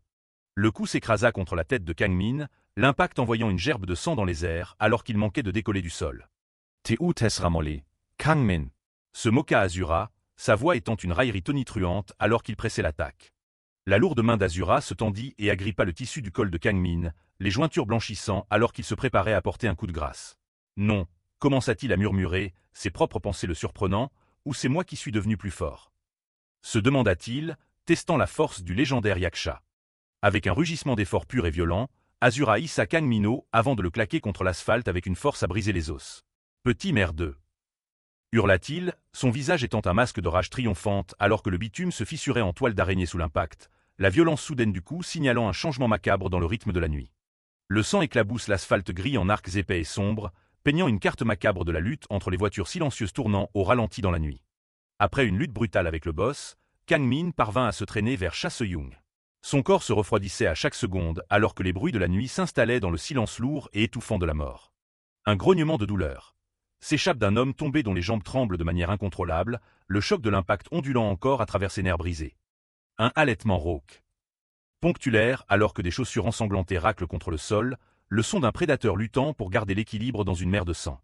Cha-Seung s'effondre sur la route, du sang coulant de sa bouche alors qu'elle regarde une paire de lourdes bottes passer devant elle. Elle ne peut gérer qu'un souffle court et un sifflement tremblant, alors que le monde tourne autour d'elle. L'un des subordonnés se tourna vers le géant au visage cicatrisé en panique. « Directeur. Kang Min s'échappe. On doit le poursuivre. » cria-t-il, mais Azura regarda seulement la silhouette en retraite avec un mépris froid et entendu. « Imbécile, aboya Azura, sa voix comme des pierres qui grincent. Vous croyez vraiment que Kang Min s'enfuirait en me laissant, moi, l'homme qui a tué son patron ?» questionna Teil, sa confiance inébranlable. Une main se serre fermement autour du tissu rugueux d'une veste, les jointures blanches de désespoir alors qu'une vie ne tient qu'à un fil. Cha-Seung tend la main avec des doigts tremblants, ses yeux écarquillés de terreur alors qu'elle s'accroche à la seule force de la nature restant sur cette route. « Emmène-moi avec toi !» supplia-t-elle, sa voix se brisant sous le poids de sa peur. Kang Min se tient dos à elle, sa silhouette étant une ombre monolithique contre l'éclat dur des lumières de l'autoroute. Il baissa les yeux vers la femme accrochée à sa jambe, son expression illisible dans la pénombre. À partir d'eux maintenant, c'est un bain des sans haut accent grave le bien. Le ML, AMIET en mi n'existe pas, déclara-t-il, sa voix dénuée de toute chaleur. L'ombre de son visage planait sur elle, les yeux froids et prédateurs. Ce n'est pas un endroit pour une trouillarde comme TOI, grogna-t-il, les mots coupant plus profondément que n'importe quelle lame. Il repoussa brutalement sa main de son pantalon, rejetant sa supplication d'un seul mouvement violent. Alors arrête pendant qu'il est enfui TOI, ordonna-t-il, avant d'ajouter une finalité sinistre à son avertissement. Une fois que tu mets les pieds là-dedans, il n'y a pas de sortie même si tu le voulais. Juste comme ça, Kang Min l'abandonne et s'éloigne lentement, ignorant Se-young alors qu'elle tend la main dans l'agonie. Elle sort son arme et la braque sur lui. Espèce d'enfoiré arrogant, siffle-t-elle entre ses dents serrées. La main tenant le pistolet tremblait alors qu'elle visait l'homme marchant calmement vers le camion massif. Kang Min, reste là. Arrête ou je tire. Hurla-t-elle, sa voix se brisant de panique. Bon sang, tu crois que je le ferai pas? Rugit-elle, le chien du pistolet s'enclenchant avec un clic. Kang Min ne ralentit même pas son pas, sa voix dérivant en retour avec un calme troublant. Ouais, je sais que tu le feras pas, dit-il, sa certitude absolue plus terrifiante qu'une menace. Le doigt de Se-young trembla sur la gâchette, le nom Kang Min, mourant dans sa gorge alors que la présence pure et écrasante du yaksha paralysait son intention. Une réalisation amère remplit ses yeux. C'est chien, pensa-t-elle, sa haine pour l'homme ne faisant que grandir. Il continua sa marche régulière à travers les phares, l'arme toujours braquée sur son cœur, pourtant il ne regarda pas en arrière une seule fois. Il enjamba les corps tombés, son attention entièrement tournée vers le camion de transport lourd tournant au ralenti au milieu du chaos. Derrière lui, un autre gangster chargea avec un cri désespéré. « Fils de pute !» hurla l'homme, brandissant une arme dans une tentative futile de vengeance. Kang Min pivota avec un mouvement fluide et instinctif, l'arme de l'agresseur sifflant dans l'air vide où sa tête se trouvait une seconde avant. Il contre-attaqua avec un coup de poing brutal qui cueillit l'homme carrément dans le plexus solaire, une toux étranglée. Jaillissant du gangster alors que l'air était forcé hors de ses poumons. Kang Min se hissa sur le siège conducteur du camion, la lourde porte claquant alors que la voix d'Azura résonnait sur l'asphalte. « Tu t'enfuis vraiment, Kang Min ?» se moqua Azura, sa fierté blessée par la retraite. « Où est le yaksha que je connaissais ?» défia-t-il, son ombre s'étirant longue sur la route. Le moteur du camion massif rugit, les pneus crissant et fumant alors qu'il déchirait la route, cherchant de la traction pour l'évasion. Les gangsters se dispersèrent comme des rats alors que le géant d'acier s'élançait en avant. « Hack !» hurla l'un d'eux, plongeant vers le bas-côté. « Espèce de grand malade !» cria un autre, le souffle du passage du camion le renversant presque. Le camion massif percute le barrage de Berline Noire avec un rugissement métallique violent, balayant les petites voitures comme des jouets abandonnés alors qu'il trace un chemin à travers la barricade et disparaît dans la nuit. Derrière le volant, le visage de Kang Min est illuminé par les lumières du tableau de bord, ses dents dévoilées dans un sourire sauvage et maniaque. « Ha ha ha ha !» riait-il, sa voix étant un écho obsédant qui persiste sur l'autoroute longtemps après que le camion a disparu dans l'obscurité. Azura regarde le camion disparaître dans la nuit, la lueur rouge de ses feux arrière étant la seule preuve que le yaksha a jamais été là. À côté de lui, un gangster tombe à genoux au milieu de l'autoroute vide, le coup de leur échec pesant lourd dans l'air nocturne. Une expression de rage extrême tord le visage cicatrisé d'Azura, ses yeux écarquillés d'une soif de sang maniaque. « Min !» murmure-t-il au vent, sa voix étant un grognement bas et vibrant. « Tu mérites de mourir de mes mains, tu ne penses pas ?» demande-t-il, la question flottant dans le noir comme une promesse de violence future. Loin du chaos de l'autoroute, le quartier général de l'investigation nationale se dresse comme un monolithe silencieux d'acier et de verre, sa façade stérile cachant les machinations froides des hommes à l'intérieur. Dans un bureau faiblement éclairé, le directeur du QGIN, Min Seung-gun, est assis les doigts entrelacés, son expression étant celle d'une indifférence bureaucratique. Nous devons mettre fin à sa suspension de peine immédiatement et placer Kang Min sur la liste des personnes les plus recherchées. Ordonna-t-il, sa voix froide et finale. Cha Se-young, le visage contusionné et les yeux lasses, se pencha en avant sur le bureau. « Monsieur ?» demanda-t-elle, sa voix se brisant d'urgence. « Directeur, nous n'avons pas beaucoup de temps. Si Kang Min parvient à fuir le pays, commença-t-elle à avertir, mais Min Seung-gun la coupa d'une seule phrase tranchante. « Ce n'est pas possible, déclara-t-il, sa certitude absolue la réduisant au silence.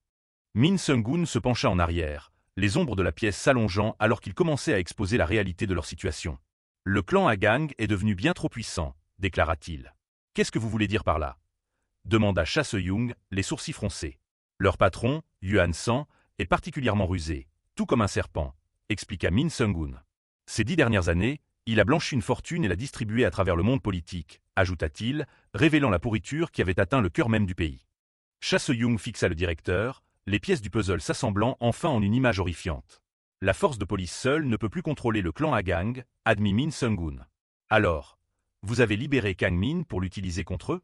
Questionna-t-elle, la réalisation du désespoir de l'agence s'installant. Les yeux du directeur restaient fixés sur elle, froids et sans cligner, le regard d'un homme qui avait échangé sa moralité contre des résultats depuis longtemps. Cha Se-young resta assise dans le lourd silence, son propre reflet meurtri la fixant depuis la surface polie du bureau. Combattre le feu par le feu. Pensa-t-elle, ses lèvres se tordant en un rictus amer. Vous utilisez un poison pour en traiter un autre, murmura-t-elle, résumant la philosophie sombre du directeur. Elle se mordit la lèvre jusqu'au sang, la douleur physique l'ancrant alors qu'elle essayait de traiter la profondeur de la trahison qu'elle venait de découvrir. Alors que le silence s'étirait, elle le regarda mettre de côté les documents dont ils discutaient. « Pourquoi fermez-vous le dossier ?» demanda-t-elle, sa voix serrée par un sentiment croissant d'effroi. Min Seung-gun laissa échapper un petit rire sec et sans joie qui n'atteignit pas ses yeux. « Vous êtes entré à l'académie de police en tête de votre classe et avez obtenu votre diplôme en tant que major de promo. » commença-t-il, listant ses réussites avec un faux respect. « Pendant 3 années consécutives, vous avez eu les meilleures notes au bureau d'investigation d'élite, » continua-t-il, son ton basculant vers quelque chose de bien plus prédateur. Il se pencha en avant, la lumière du bureau creusant des ombres profondes sur son visage. « Mais vous n'avez pas d'argent, pas de relations, et vous venez du caniveau, » cracha-t-il, démantelant sa fierté avec quelques mots choisis. « Une orpheline que personne ne pleurera si elle meurt, » ajouta-t-il, sa voix dégoulinant d'une cruauté calculée. Il la regarda droit dans les yeux, un sourire fin comme une aiguille apparaissant sur ses lèvres. « Vous êtes l'outil jetable parfait, » déclara-t-il, sa voix étant un sifflement bas qui résonna dans la pièce calme. Les mains de Cha Se-young se serrèrent en poing, mais le directeur rejeta simplement sa rage silencieuse. « Quoi, vous êtes offensé ?» demanda-t-il, le ton ennuyé. « C'est juste comme ça que fonctionne la vérité, » déclara-t-il, comme s'il discutait de la météo plutôt que de sa vie. Il fit un geste vers une image mentale d'une bête enchaînée, la silhouette d'un homme monstrueux grondant dans le noir. « Je veux que vous apprivoisiez Kang Min, » commanda-t-il. « Faites de lui un chien de chasse qui aboie quand vous lui dites d'aboyer, et qui les déchiquette quand vous lui dites de mordre, » ordonna-t-il, exposant la tâche brutale qui l'attendait. Min Seung-gun frappa du poing sur le bureau, l'impact résonnant comme un marteau dans un tribunal des damnés. « Si vous faites ça, je deviendrai votre bienfaiteur, » promit-il. « Je vous dis que je vous remettrai ce poste. » hurla-t-il, faisant miroiter le prix ultime devant ses yeux. Dans son esprit, l'image de Kang Min revint, sombre, sanglant et terrifiant. À partir de maintenant, c'est un bain de sang où le bien, le mal, ami et ennemi n'existent pas, se rappela-t-elle avoir entendu dire. Ce n'est pas un endroit pour une lâche, sa voix résonnait dans ses souvenirs, un défi qu'elle ne pouvait plus ignorer. Le directeur se renfonça dans son fauteuil en cuir, un sourire d'anticipation sur le visage. « Eh bien ?» demanda-t-il, ses yeux brillant d'une curiosité malsaine. « Ça vous intéresse ?» questionna-t-il, attendant que le piège se referme. Cha Se-young sentit sa mâchoire se serrer, le goût métallique du sang dans sa bouche alimentant une nouvelle détermination froide qui brûlait à travers sa peur. Elle se leva, ses yeux se verrouillant sur ceux du directeur avec une lumière féroce et inébranlable. « Je vais le faire. » déclara-t-elle, les mots étant un pacte de sang signé dans l'ombre de l'homme qu'elle était envoyée chasser. La nuit tombe sur la ville, projetant le bâtiment Agang en une silhouette d'acier et de verre contre un ciel froid étoilé. Il se dresse comme un monument à la corruption, dominant les rues où la loi est sur le point de faire son mouvement. Les sirènes hurlent à travers les canyons urbains alors qu'une flotte de voitures de police déchire la nuit. Les lumières bleues et rouges pulsent en rythme, signalant une tempête imminente que les criminels à l'intérieur du bâtiment ne pourront pas ignorer. Les pneus crissent contre l'asphalte, le son sec et violent alors que la voiture de tête s'arrête en dérapant. Le périmètre est établi, et le piège est supposé prêt à se refermer. Cha Se-young entre dans la mêlée, son visage étant un masque d'autorité froide alors qu'elle donne ses ordres. L'équipe d'assaut prend la tête, et le SWAT soutient par derrière, commanda-t-elle, sa voix tranchant la tension alors que l'opération commençait. Les bottes tonnent contre le pavé dans un rythme régulier et agressif. L'unité des crimes violents bouge comme un seul homme, une force collective de loi chargeant vers le ventre de la bête. Cha Se-young mène la charge, ses yeux fixés sur la cible. Mais soudain elle vacille. Marmonna-t-elle, une lueur de doute traversant ses traits alors que quelque chose dans l'air change, signalant que la situation n'est pas ce qu'elle semble être. Le détective de l'unité 3, un détective aux cheveux bruns courts, s'arrête net à côté d'elle. « C'est quoi ce bordel » halta-t-il, des perles de sueur se formant sur son front alors qu'il fixait l'obstacle bloquant leur chemin. Devant eux, un mur d'hommes en costume noir se tient à l'entrée, leur visage obscurci par les ombres. Ils ne reculent pas. Ils attendent, debout avec une immobilité disciplinée qui se moque de la force de police en approche. Un silence épais descend sur la scène alors que la police et les membres du syndicat se font face. L'air est lourd de la menace de violence, une impasse où un seul faux mouvement pourrait déclencher un bain de sang. Cha Se-young grince des dents, sa mâchoire serrée par une rage bouillonnante. Elle refusait d'être intimidée par un groupe de voyous se tenant de son côté de la loi. Elle s'avance, fourrant un morceau de papier au visage d'un garde massif. Kang Min est à l'intérieur. Pas vrai? Voici le mandat d'arrêt pour Kang Min, déclara-t-elle, son bras tendu dans un geste d'autorité défiante. Quand le garde ne tressaille pas, sa voix monte en un cri sec et autoritaire. Vous êtes sourd ou quoi? Aboya-t-elle, ses yeux se plissant alors qu'elle exigeait une réponse du mur d'homme au visage de pierre. Le garde la regarde de haut avec une absence d'émotion glaçante. Il ne bouge pas, il ne parle pas. Il reste simplement là, une barricade humaine qui refuse de reconnaître le morceau de papier qu'elle tient. Cha Se-young regarde son équipe, sa frustration débordant. Est-ce que ces bâtards pensent que la police sont des idiots? Cracha-t-elle, son regard atterrissant sur les officiers du SWAT immobile. Police SWAT. Qu'est-ce que vous faites? Demanda-t-elle, questionnant leur manque soudain d'initiative. Elle lève la main, signalant à sa propre équipe de se retenir alors que la réalisation de la situation s'installe. Attendez, ne gaspillez pas votre énergie, prévint-elle, sentant qu'il chargeait dans une impasse qu'il ne pouvait pas gagner par la force seule. Elle scannait le périmètre, son esprit tactique analysant la scène avec une précision froide. Vu comment ils sont disposés, on dirait que Kang Min n'est pas encore arrivé non plus, pensa-t-elle, réalisant qu'ils attendaient tous un monstre qui n'avait pas encore montré son visage. Le détective de l'unité 3 la regarde avec un mélange de scepticisme et d'anxiété. « Vous pensez vraiment que Kang Min va venir ici ?» demanda-t-il, sa voix basse alors qu'il surveillait la présence écrasante des gardiens. L'expression de Cha Se-young devient sombre, ses yeux ombragés. Au moment où il mettra le pied dans le bâtiment à gang, il sera transformé en ruche, prédit-elle, connaissant l'accueil létal qui attendait quiconque serait assez fou pour forcer cette forteresse. Elle se frotte la nuque, le poids de l'opération pesant sur elle. Eh bien, soupira-t-elle, ce seul mot portant le fardeau d'un pari qui devenait rapidement incontrôlable. Son esprit retourne une heure en arrière, au marché à haut risque qu'elle a passé avec ses supérieurs. Si vous me donnez une chance, j'apprivoiserai Kang Min pour en faire un chien de chasse, avait-elle crié, sa conviction absolue malgré le danger de la bête qu'elle cherchait à tenir en laisse. Le chef de la police d'âge moyen dans son uniforme décoré laissa échapper un sourire sombre et prédateur. Bien, répondit-il, ce seul mot scellant un pacte qui détruirait leurs ennemis ou incinérerait leur carrière. Le chef se leva, se penchant au-dessus de son bureau alors qu'il aboyait les ordres de déploiement.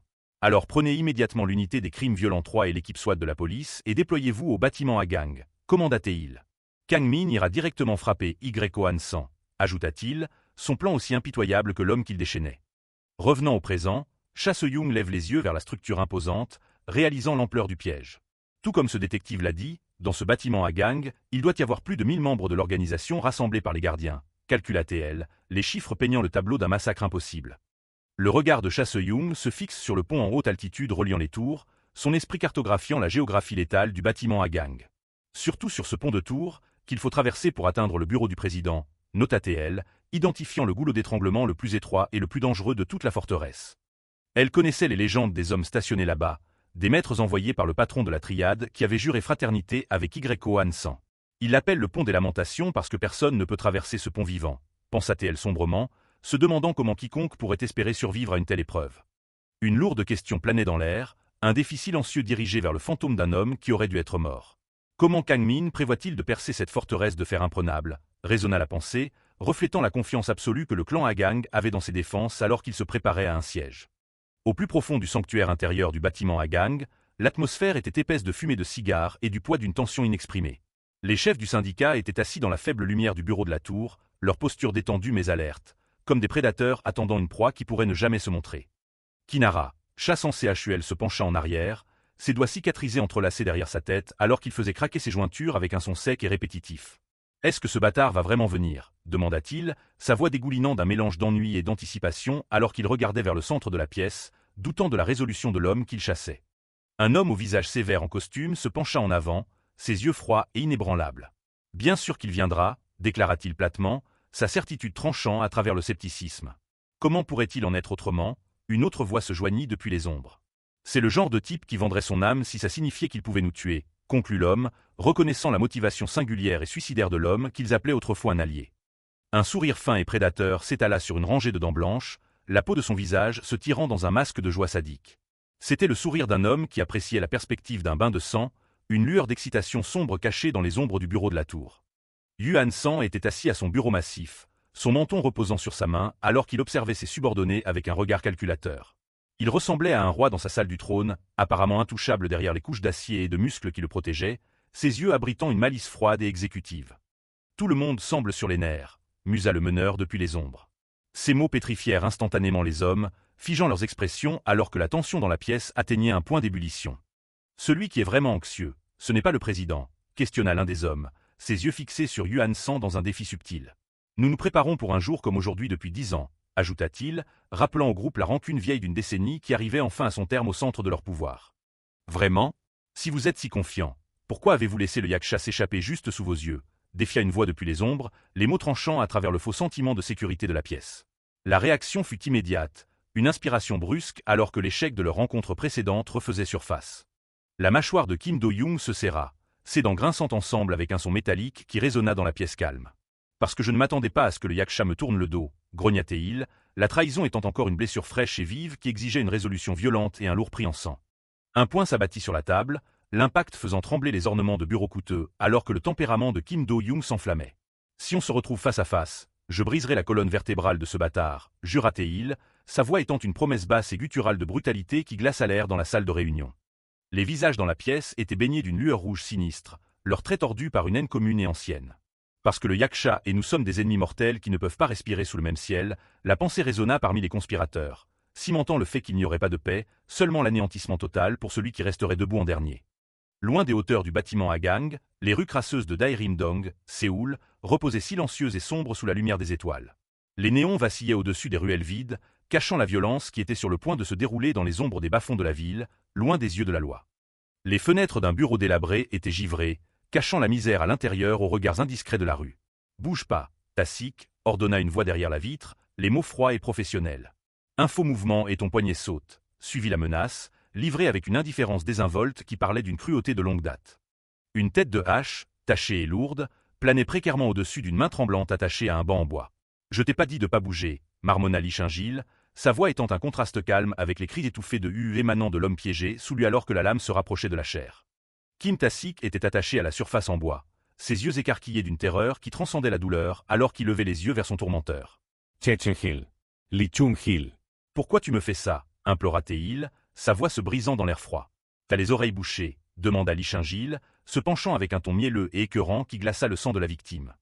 Li Shingil ajusta sa prise sur la hache, la cicatrice sur son crâne chauve accrochant la faible lumière du bureau. « Je t'ai pas dit d'augmenter le tribut mensuel de 10% à 30%, rappela-t-il à sa victime avec un sourire cruel. « Si je paie 30% de tribut mensuel, de quoi je suis censé vivre » cria Kim Tassik, une supplication désespérée pour la survie qui heurta le mur de pierre de l'avidité de son ravisseur. « Arrête de pleurnicher » commanda Li Shingil, son visage étant un masque d'indifférence ennuyée alors qu'il se préparait à porter le coup. « Tu croyais que je savais pas que tu saignais à blanc les compatriotes de Daerim-dong » ajouta-t-il, exposant l'avidité de la victime même en l'utilisant comme excuse pour la mutilation à venir.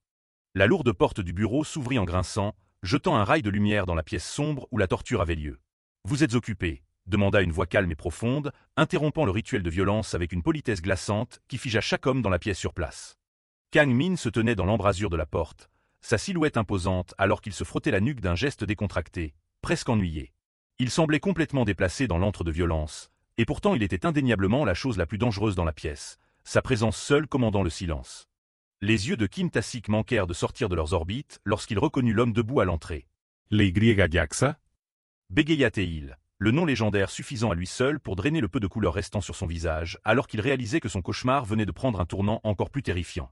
Li Shingil se tourna lentement, plissant les yeux vers l'intrus qui osait pénétrer dans son repère. « Qu'est-ce que tu fais là » demanda-t-il, sa voix basse et dangereuse alors qu'il jugeait le nouveau venu. « Tu demandes pourquoi quelqu'un vient au bureau d'un usurier » rétorqua Kang Min, les mains nonchalamment fourrées dans les poches. Ignorant l'attention, Kang Min avança plus loin dans la pièce et prit un siège avec une confiance désinvolte qui défiait l'hostilité de la pièce. Il s'assit en face du prédateur et de la proie, affirmant une présence dominante qui rendait toute l'opération de Li Shingil petite et insignifiante. Un sourire tranchant et dentelé fendit le visage de Kang Min alors qu'il regardait la hache trembler dans la poigne de Li Shingil. « Qu'est-ce que t'attends » demanda-t-il, sa voix entrelacée d'un humour sombre et moqueur qui résonna dans le bureau exigu. « Continue ce que tu faisais » pressa-t-il, l'invitation à la violence servant de défi direct et létal à l'homme tenant l'arme. Li Shingil dévisagea l'intrus, sa confiance momentanément ébranlée par l'audace pure et suicidaire de l'homme. « Ah, c'est quoi ce genre de bâtard » marmonna-t-il pour lui-même, luttant pour garder son sang-froid devant ses hommes. Depuis le banc de torture, Kim Tassik commença à chuchoter frénétiquement, sa voix étant un sifflement désespéré qui trancha le silence. « Chung-hil, appela la victime, essayant d'attirer l'attention de son tourmenteur avant que la pièce ne se transforme en abattoir. Li Chingil baissa les yeux vers l'homme tremblant sur le banc, les sourcils froncés d'irritation. Quoi, aboya-t-il, sa voix rude et impatiente. Le fais pas, siffla Kim Ta-sik, ses yeux dardant vers l'ombre dans le coin. C'est pas quelqu'un que tu peux gérer, prévint la victime, sa voix se brisant d'une terreur que Li Chingil ne pouvait pas encore comprendre. L'usurier chauve regarda à nouveau l'intrus, sa confusion se transformant en un tranchant dangereux. Qu'est-ce qu'il raconte ce bâtard, pensa Li Chingil, sa main se resserrant sur le manche de sa hache. Il fut interrompu par une voix aussi froide qu'une tombe d'hiver. Et, Li Chingil, appela Kang Min, sa silhouette se dressant large contre les fenêtres du bureau. Kang Min entra dans la lumière, ses yeux rouges brillant d'une faim inhumaine. « Tu connais la différence entre un chien qui aboie et un chien qui mord ?» demanda-t-il, sa voix basse et rauque, portant le poids d'une condamnation à mort. Un sourire sauvage fendit le visage de Kang Min, révélant des dents qui semblaient bien trop pointues pour un homme. « Regarde les yeux de ce fils de pute », pensa Li Chingil, un frisson commençant enfin à lui parcourir l'échine alors qu'il réalisait le monstre qu'il affrontait.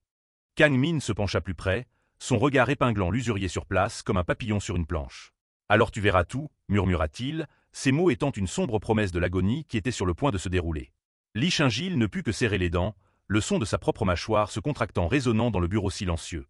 Dehors par la fenêtre, les lumières de la ville vacillaient, inconscientes du prédateur et de sa proie. À l'intérieur du bureau d'usurier exigu, l'air était devenu stagnant avec l'odeur de la peur, alors que Kang Min siégeait en jugement sur Li Chingil et son groupe de voyous. L'impasse se resserra. L'iris rouge de Kang Min restait fixé sur sa cible, sans cligner et prédateur. L'œil de Li Chingil tressaillit, les muscles de son visage tremblant alors qu'il luttait pour maintenir sa propre bravade violente contre un tueur écrasant. La tensión cracua. Li Chingil rugit, balançant sa tâche dans un arc désespéré et large. « Tu crèves d'envie de te faire tuer, espèce de bâtard » hurla-t-il, sa voix atteignant un ton hystérique alors qu'il se jetait sur l'homme qui avait osé se moquer de lui. L'action explose dans un flou de mouvements. Kang Min esquive le coup maladroit avec une aisance prédatrice, son corps glissant à travers le bureau comme une ombre. Il soumet rapidement l'homme et arrache la hache de sa prise, n'oubliant pas de lui enfoncer un coup de poing brutal dans les tripes. La riposte est rapide et brutale. Kang Min claque l'usurier au sol, l'impact brisant le plancher. Puis, il cloue le bras de l'homme au sol. Pour lui, le patron usurier n'est rien de plus qu'un faible novice. Kang Min se tient au-dessus de l'homme tombé, sa force clouant Li Chingil au sol comme un insecte brisé. Keiku. Il laisse échapper un rire sauvage. « Je vais te mettre en pièces. » Essaie de menacer le patron en panique, inconscient de ce qui est sur le point d'arriver.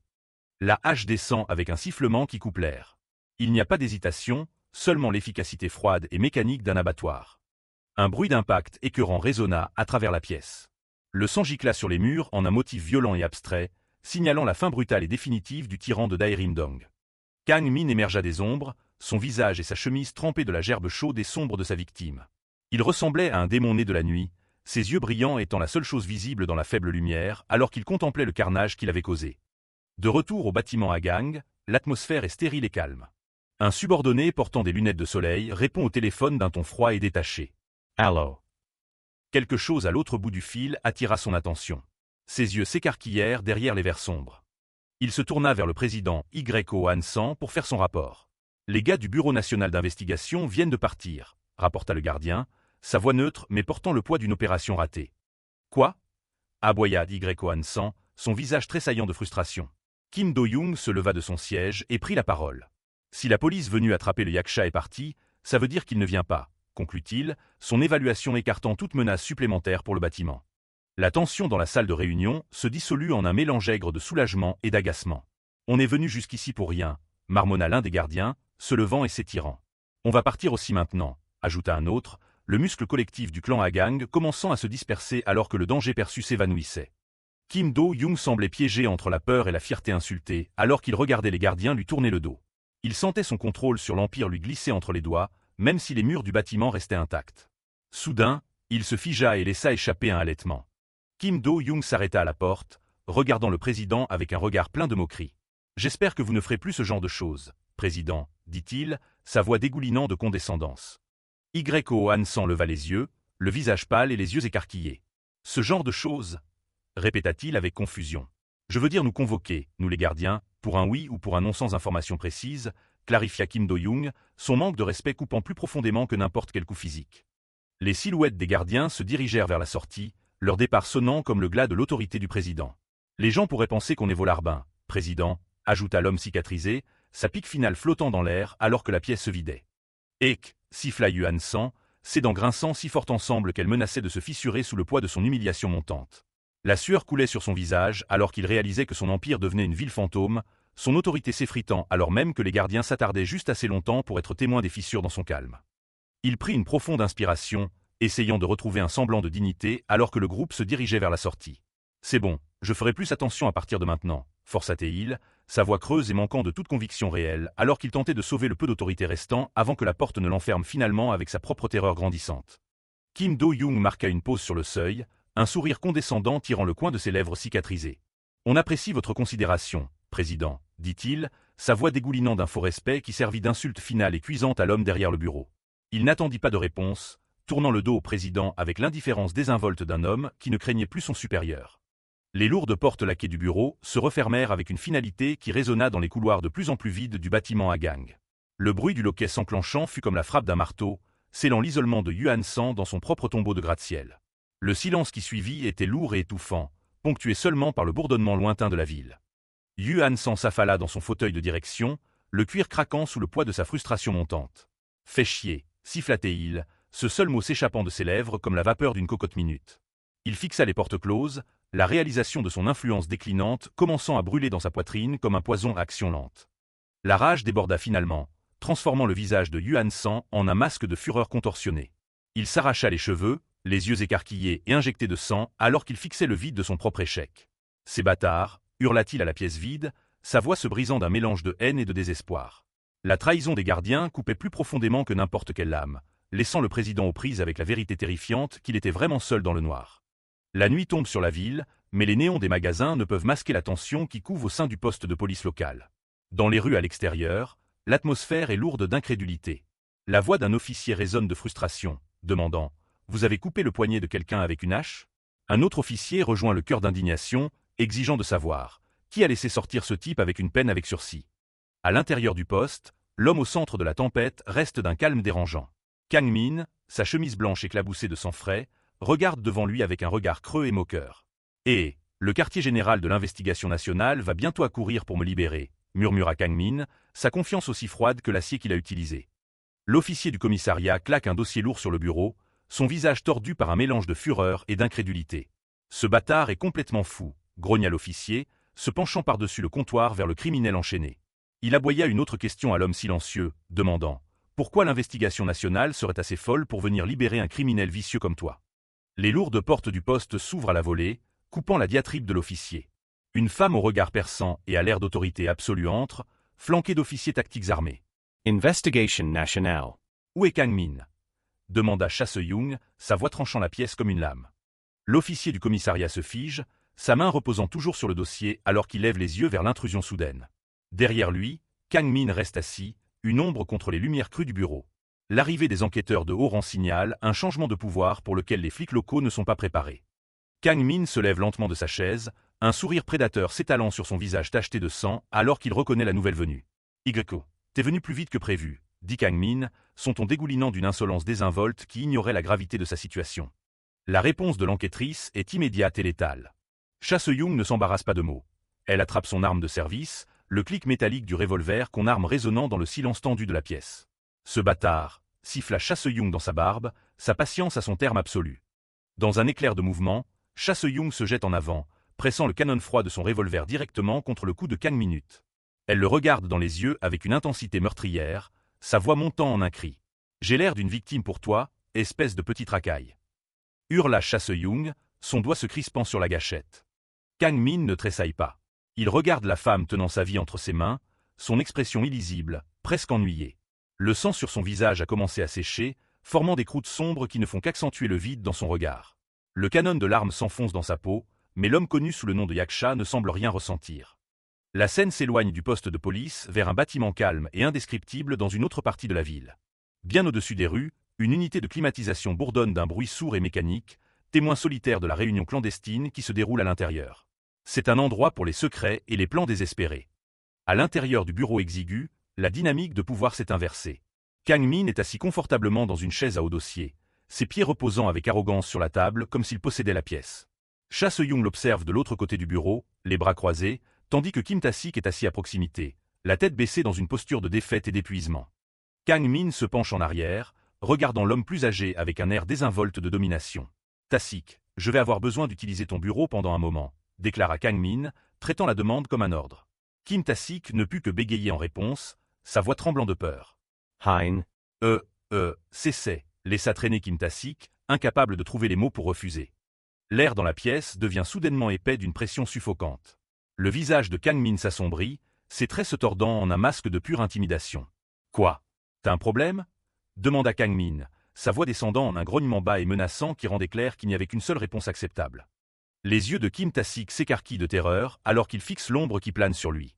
Derrière le monstre, 2 pointes de lumière rouge malveillante semblent brûler à travers l'obscurité. « Eh non, c'est pas ça », réussit à halter Kim Ta-Sik, son instinct de survie l'emportant sur toute protestation qu'il avait l'intention de faire. Cha Se-young observe l'échange avec un œil calculateur, notant la terreur pure que Kang Min inspire à son ancien associé. Il est vraiment paniqué, pensa Cha Se-young, regardant Kim Ta-Sik essuyer la sueur nerveuse de son front alors qu'il lutte pour garder son calme en présence du yaksha. Tournant son attention vers le danger immédiat, Cha Se-young se penche en avant, sa voix basse et sérieuse. « Qu'est-ce que tu vas faire maintenant ?» demanda-t-elle, ses yeux cherchant sur le visage de Kang Min le moindre signe d'un plan. Elle continua, l'avertissant. « Après avoir causé un tel tapage, les autres gardiens ont dû découvrir ta position. » Un sourire tire le coin de la bouche de Kang Min, une expression tranchante et dangereuse qui n'offre aucun réconfort. Il semble savourer le fait que ses ennemis se rapprochent, sa confiance frisant la folie. La menace des 8 gardiens ne semble pas peser sur lui du tout. Kang Min déplace son regard vers l'enquêtrice, son ton dégoulinant de condescendance. « Tu crois que t'es intelligente, pas vrai ?» demanda Kang Min, une lueur de moquerie dans les yeux. Les sourcils de Cha Se-young se froncent alors qu'elle réplique par un sec. « Quoi ?» sentant la pique de son insulte. Kang Min lève une main, tapant un seul doigt contre sa tempe dans un geste moqueur de conseil. « Fais attention », dit Kang Min, sa voix tombant dans un murmure qui ressemblait à une menace déguisée en avertissement. Il ne parlait plus seulement des gardiens, il parlait de lui-même. La vraie nature du monstre refait surface alors que les yeux de Kang Min s'enflamment d'une lueur rouge vive et surnaturelle. Un large sourire sadique s'étire sur son visage, révélant la profondeur de la folie à l'intérieur. « Un jour, ça te fera tuer », promit Kang Min, le poids de sa soif de sang remplissant le petit bureau comme une force physique. Cha Se-young recule légèrement, une perle de sueur traçant un chemin sur sa joue alors qu'elle fixe l'abîme brillant des yeux de Kang Min. Pendant une brève seconde, le masque de l'enquêtrice professionnelle glisse, révélant une lueur de peur authentique face à la violence pure et débridée irradiant de l'homme en face d'elle. Kim Ta-Sik prend la parole, sa voix lourde de la sombre réalité de leur environnement alors qu'il essaie d'expliquer la géographie locale du crime. Même à Séoul, que la faction Hagang contrôle, Daerim-dong est comme une île, expliqua Kim Ta-Sik. Il ajouta avec un frisson. Ce quartier grouille de gangsters coréano-chinois qui ont commis toutes sortes de crimes et ont fui ici. L'enquêtrice s'écoute en silence alors que Kim Ta-Sik continue de peindre un tableau de la friche sans loi dans laquelle ils sont entrés. Sans lendemain, ils jetteront volontiers leur vie pour ce minuscule territoire, dit Kim Ta-Sik, soulignant le désespoir et la létalité des gangs locaux que même la puissante faction Hagang craint de piétiner. Une vue aérienne capture les 3 figures isolées au centre du bureau, entourées par les ombres d'un district hors de portée de la loi. Kim Ta-Sik continue d'expliquer sa survie dans le chaos, déclarant « C'est pour ça que la faction Hagang n'a pas pu conquérir Daerim-dong, le seul endroit à Séoul, et pourquoi moi, expulsé de l'organisation pour avoir été le bras droit du yaksha, j'ai pu m'en sortir en vivant ici. » Le regard de Cha Se-young reste froid, mais la sueur sur son visage trahit la réalisation qu'elle est entrée dans la tanière du loup où même son badge n'offre aucune protection. Tu comprends enfin pourquoi les gardiens n'osent pas frapper Daerim imprudemment. La voix de Kang Min persiste comme un dernier avertissement. Ce sanctuaire local n'est que la première leçon, alors que Kang Min se prépare à exposer les fractures profondes du système de pouvoir régissant le reste de la ville.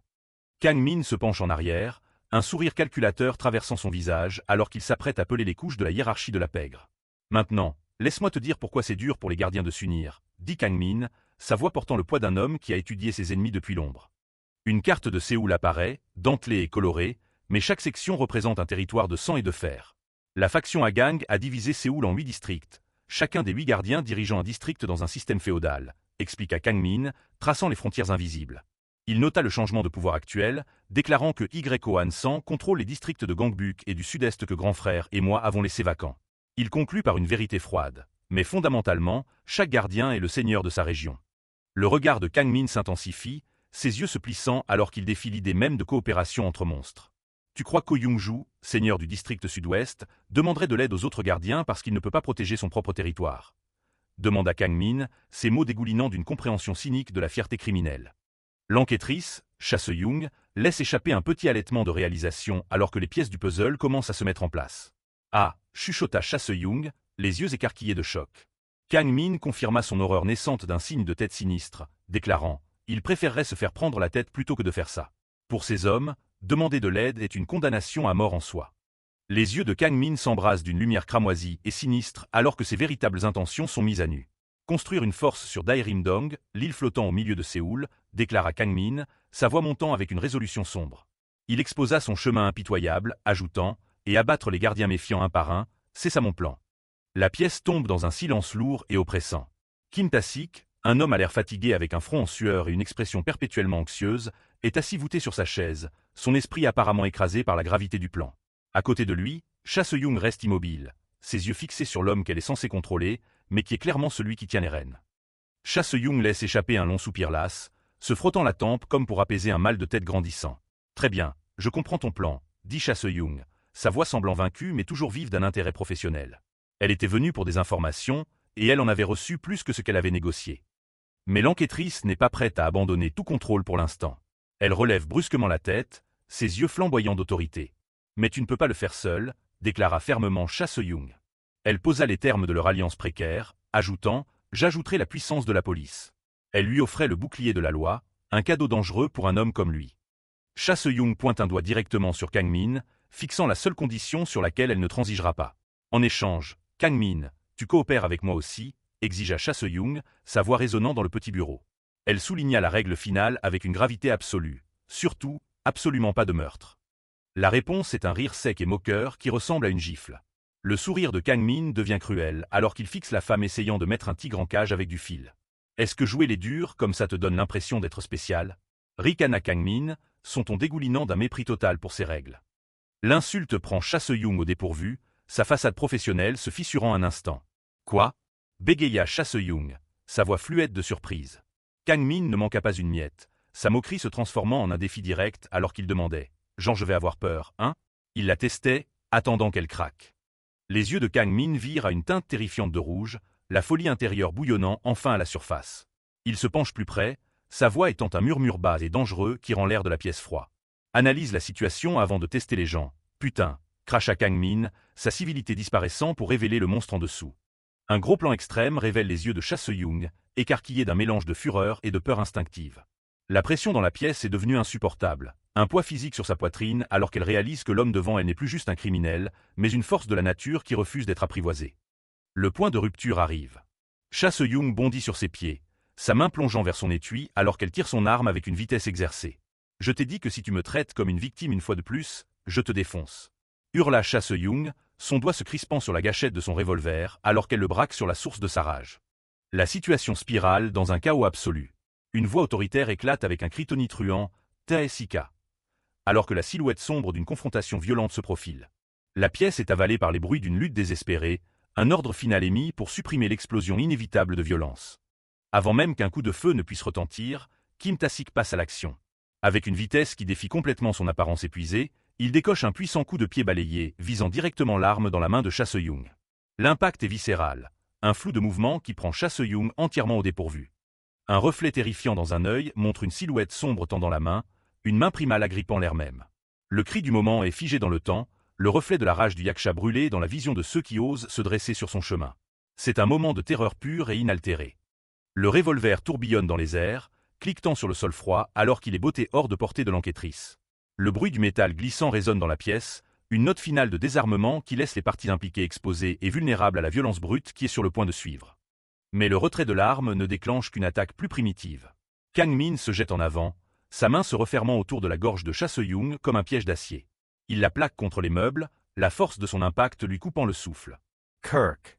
Halta Cha Se-young, ses mains griffant désespérément le bras qui écrase lentement sa vie. Le yaksha plane sur elle comme une ombre venue de l'enfer, ses yeux blancs d'une rage aveugle et meurtrière. « Je t'ai dit que si tu braques cette arme sur moi une fois de plus, t'es morte. » Rugit Kang Min, sa voix n'étant plus humaine.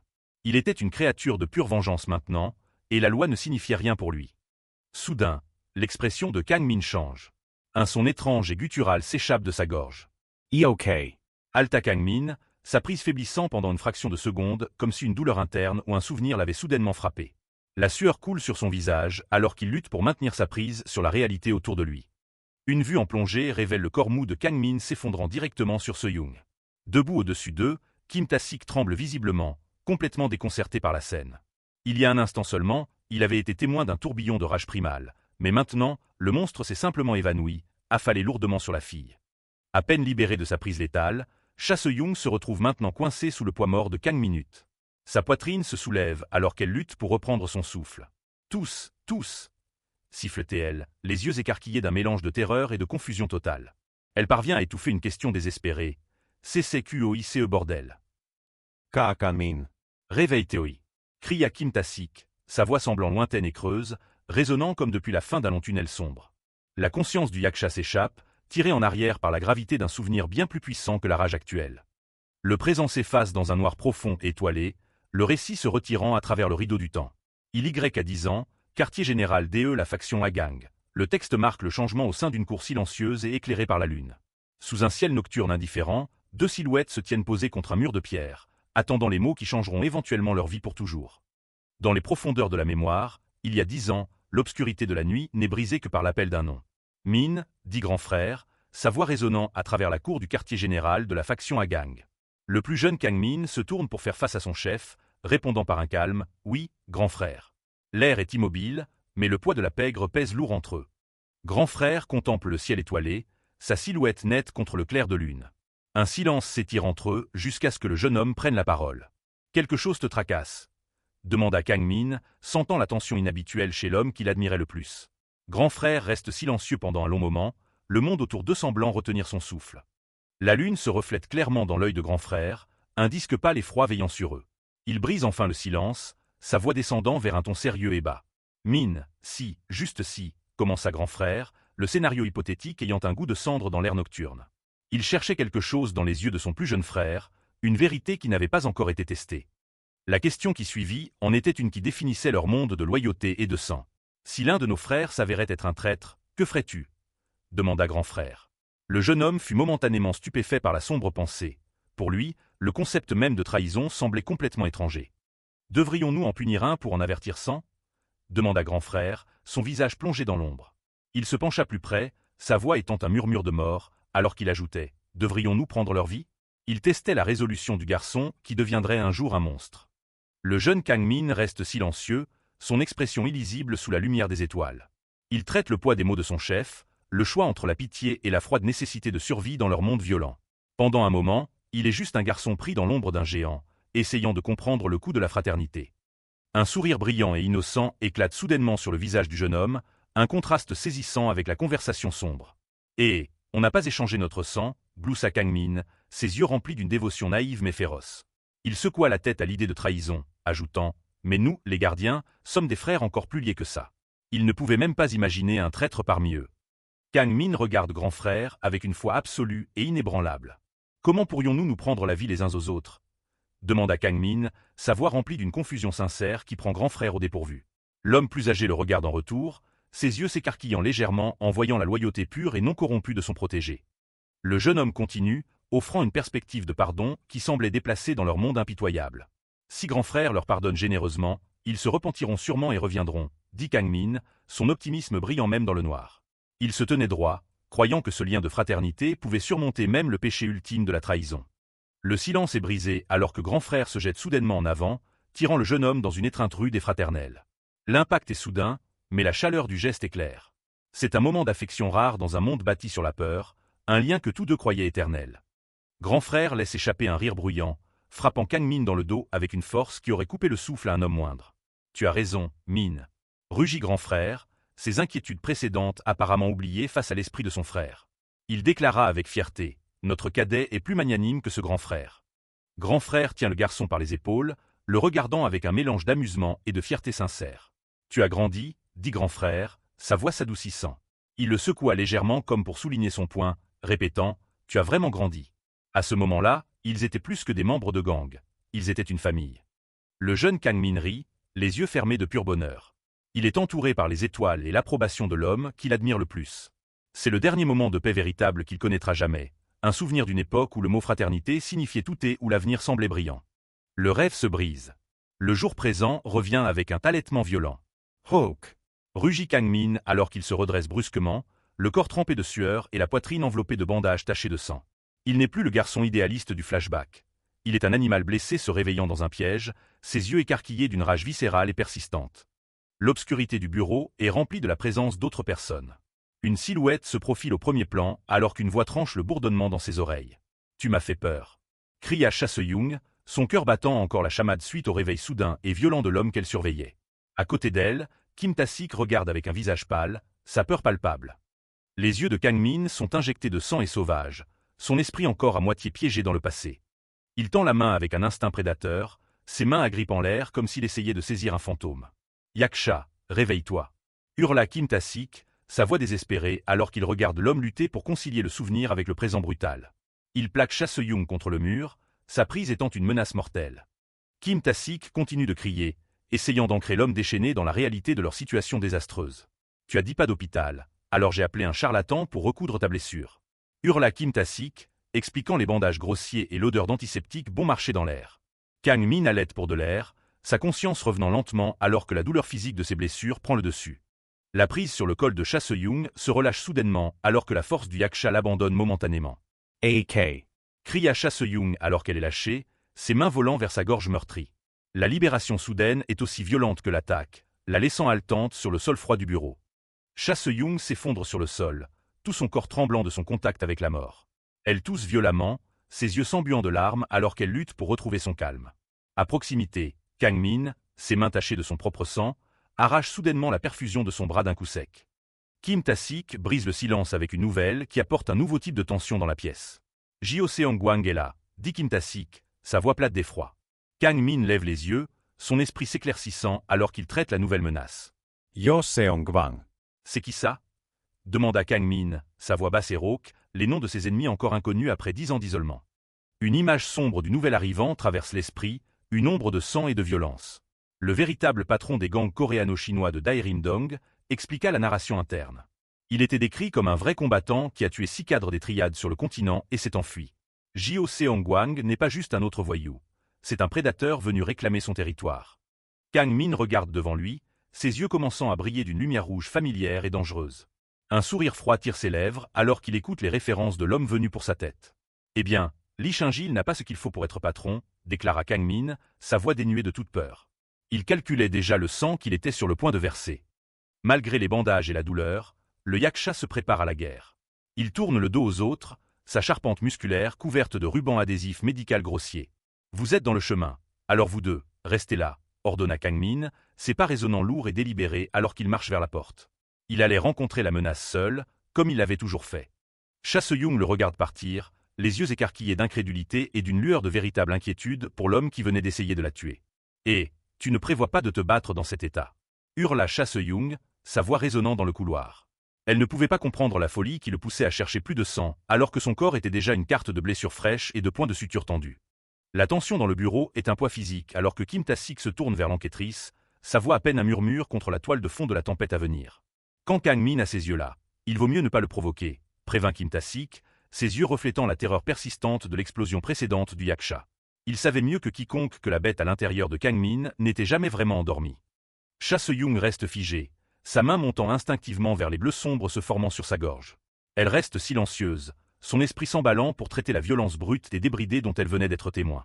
L'autorité qu'elle pensait autrefois détenir sur le prisonnier a été brisée, remplacée par la sombre réalisation qu'elle partage une pièce avec un monstre qui se fiche éperdument de son badge. Dehors, les rues de Daerim-dong se sont transformées en terrain de rassemblement pour un massacre. Une foule massive de gangsters, leurs silhouettes sombres contre le gris pâle des bâtiments industriels, s'est rassemblée en une formation silencieuse et menaçante. Ils se tiennent comme une légion d'ombre, attendant le signal pour verser le sang au nom de leur territoire. À la tête de la foule se tient un titan d'homme, ses muscles saillants sous un débardeur noir serré. Jo Seong-hwang expire un souffle lent et contrôlé, la vapeur accrochant la lumière alors qu'il regarde le bâtiment. Phew, marmonna Jo Seong-hwang, sa présence seule suffisante pour commander les centaines de tueurs debout derrière lui. Il est le roi incontesté de cette île sans loi. Le géant tourne son attention vers l'homme à côté de lui, sa voix étant un grondement bas qui porte à travers la rue silencieuse. « Tu es certain qu'il est là-dedans » demanda Jo Seong-hwang, ses yeux ne quittant jamais la cible. À l'intérieur du bâtiment, les mains bandées de Kang Min commencent à trembler, non pas de peur, mais d'une anticipation alimentée par l'adrénaline pour le massacre à venir. Lee Ching-il, sa tête cicatrisée et baissée dans une démonstration de soumission, répond immédiatement avec une ferveur désespérée. « Oui, j'en suis certain. s'exclama Li Shingil, son désir de vengeance contre le Yaksha l'emportant sur sa propre peur du géant à côté de lui. Jiao Seongwang absorbe l'information avec un détachement froid et mécanique, se préparant à l'affrontement inévitable. Le silence est brisé alors que Jiao Seongwang ouvre la bouche, un rugissement guttural de commandement jaillissant de ses poumons. Traînez-le dehors. Hurla Jiao Seongwang, son visage se tordant en un masque de rage pure et prédatrice. L'ordre est donné, et les vannes de la violence sont officiellement ouvertes, marquant le début d'une nuit dont on se souviendra dans le sang. La foule répond par un cri unifié et terrifiant alors qu'ils déferlent vers l'avant comme un seul homme. Waza. Rugirent les gangsters, brandissant des hachoirs et des couteaux dentelés alors qu'ils prennent d'assaut l'entrée du bâtiment. Le bruit de leurs pas lourds et de leurs cris assoiffés de sang remplit l'air, un dernier avertissement aux monstres blessés qui les attend dans le noir. La chasse aux Yaksha a commencé.